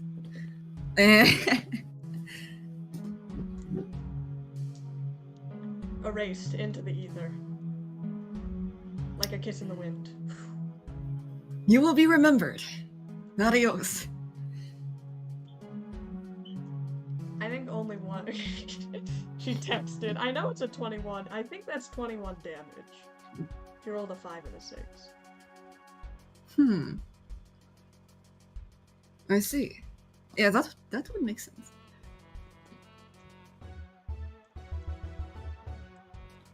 Either way, it's going to be Kamu's turn next, so you can prepare what you are going to do. Oh, I already did. Oh, okay. Yeah, 21 damage. Okay, that's a 21 damage to the Kasatha as they brawl it out. Kamu, what's your move? Okay, as flavors, not any particular action. Kamu's going to shout to the 2 remaining Sun Disciples. "'Tisn't too late to yield." No true Sun Disciple would yield to outsiders. And they would Sun not Disciples? allow themselves to be surpassed by your kind. As they take another slash. You Sun Disciples should really learn. And we're going to attack the Lashunta again. Go ahead. Rolling for a trick attack. Okay. There we go. Oh, before that though, the trick attack is... Ooh. Do we still get to apply the bonus, or not? If you want to hide, I would say you would automatically hide. It's just, are you planning to move during this turn? It says hide is a part of move action. We're not moving. Yeah, then I would No. say you pass it. Your stealth is so crazy that I would say you are Okay. You cannot be perceived unless, just roll a cursory, like, stealth check. If you don't roll, like, a 33. 33 for it. For stealth? Yeah, that's gonna, they can't see you. Okay. Alright. We'll roll for trick attack then. That's... Oh, again. Huh, that's interesting. It's another 33 for trick attack. 33 is going to make the trick attack. Roll your damage. Ooh, although... Oh, shit. Should we... This is interesting. Let me check something real quick.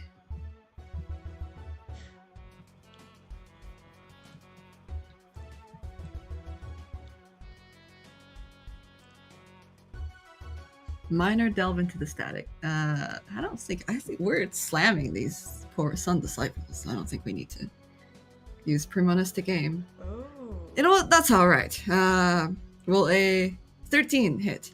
13's not gonna hit. Okay, well, forget what I said about trick attack. The standard attack will not hit. Okay, I will. Hold on for a brief second.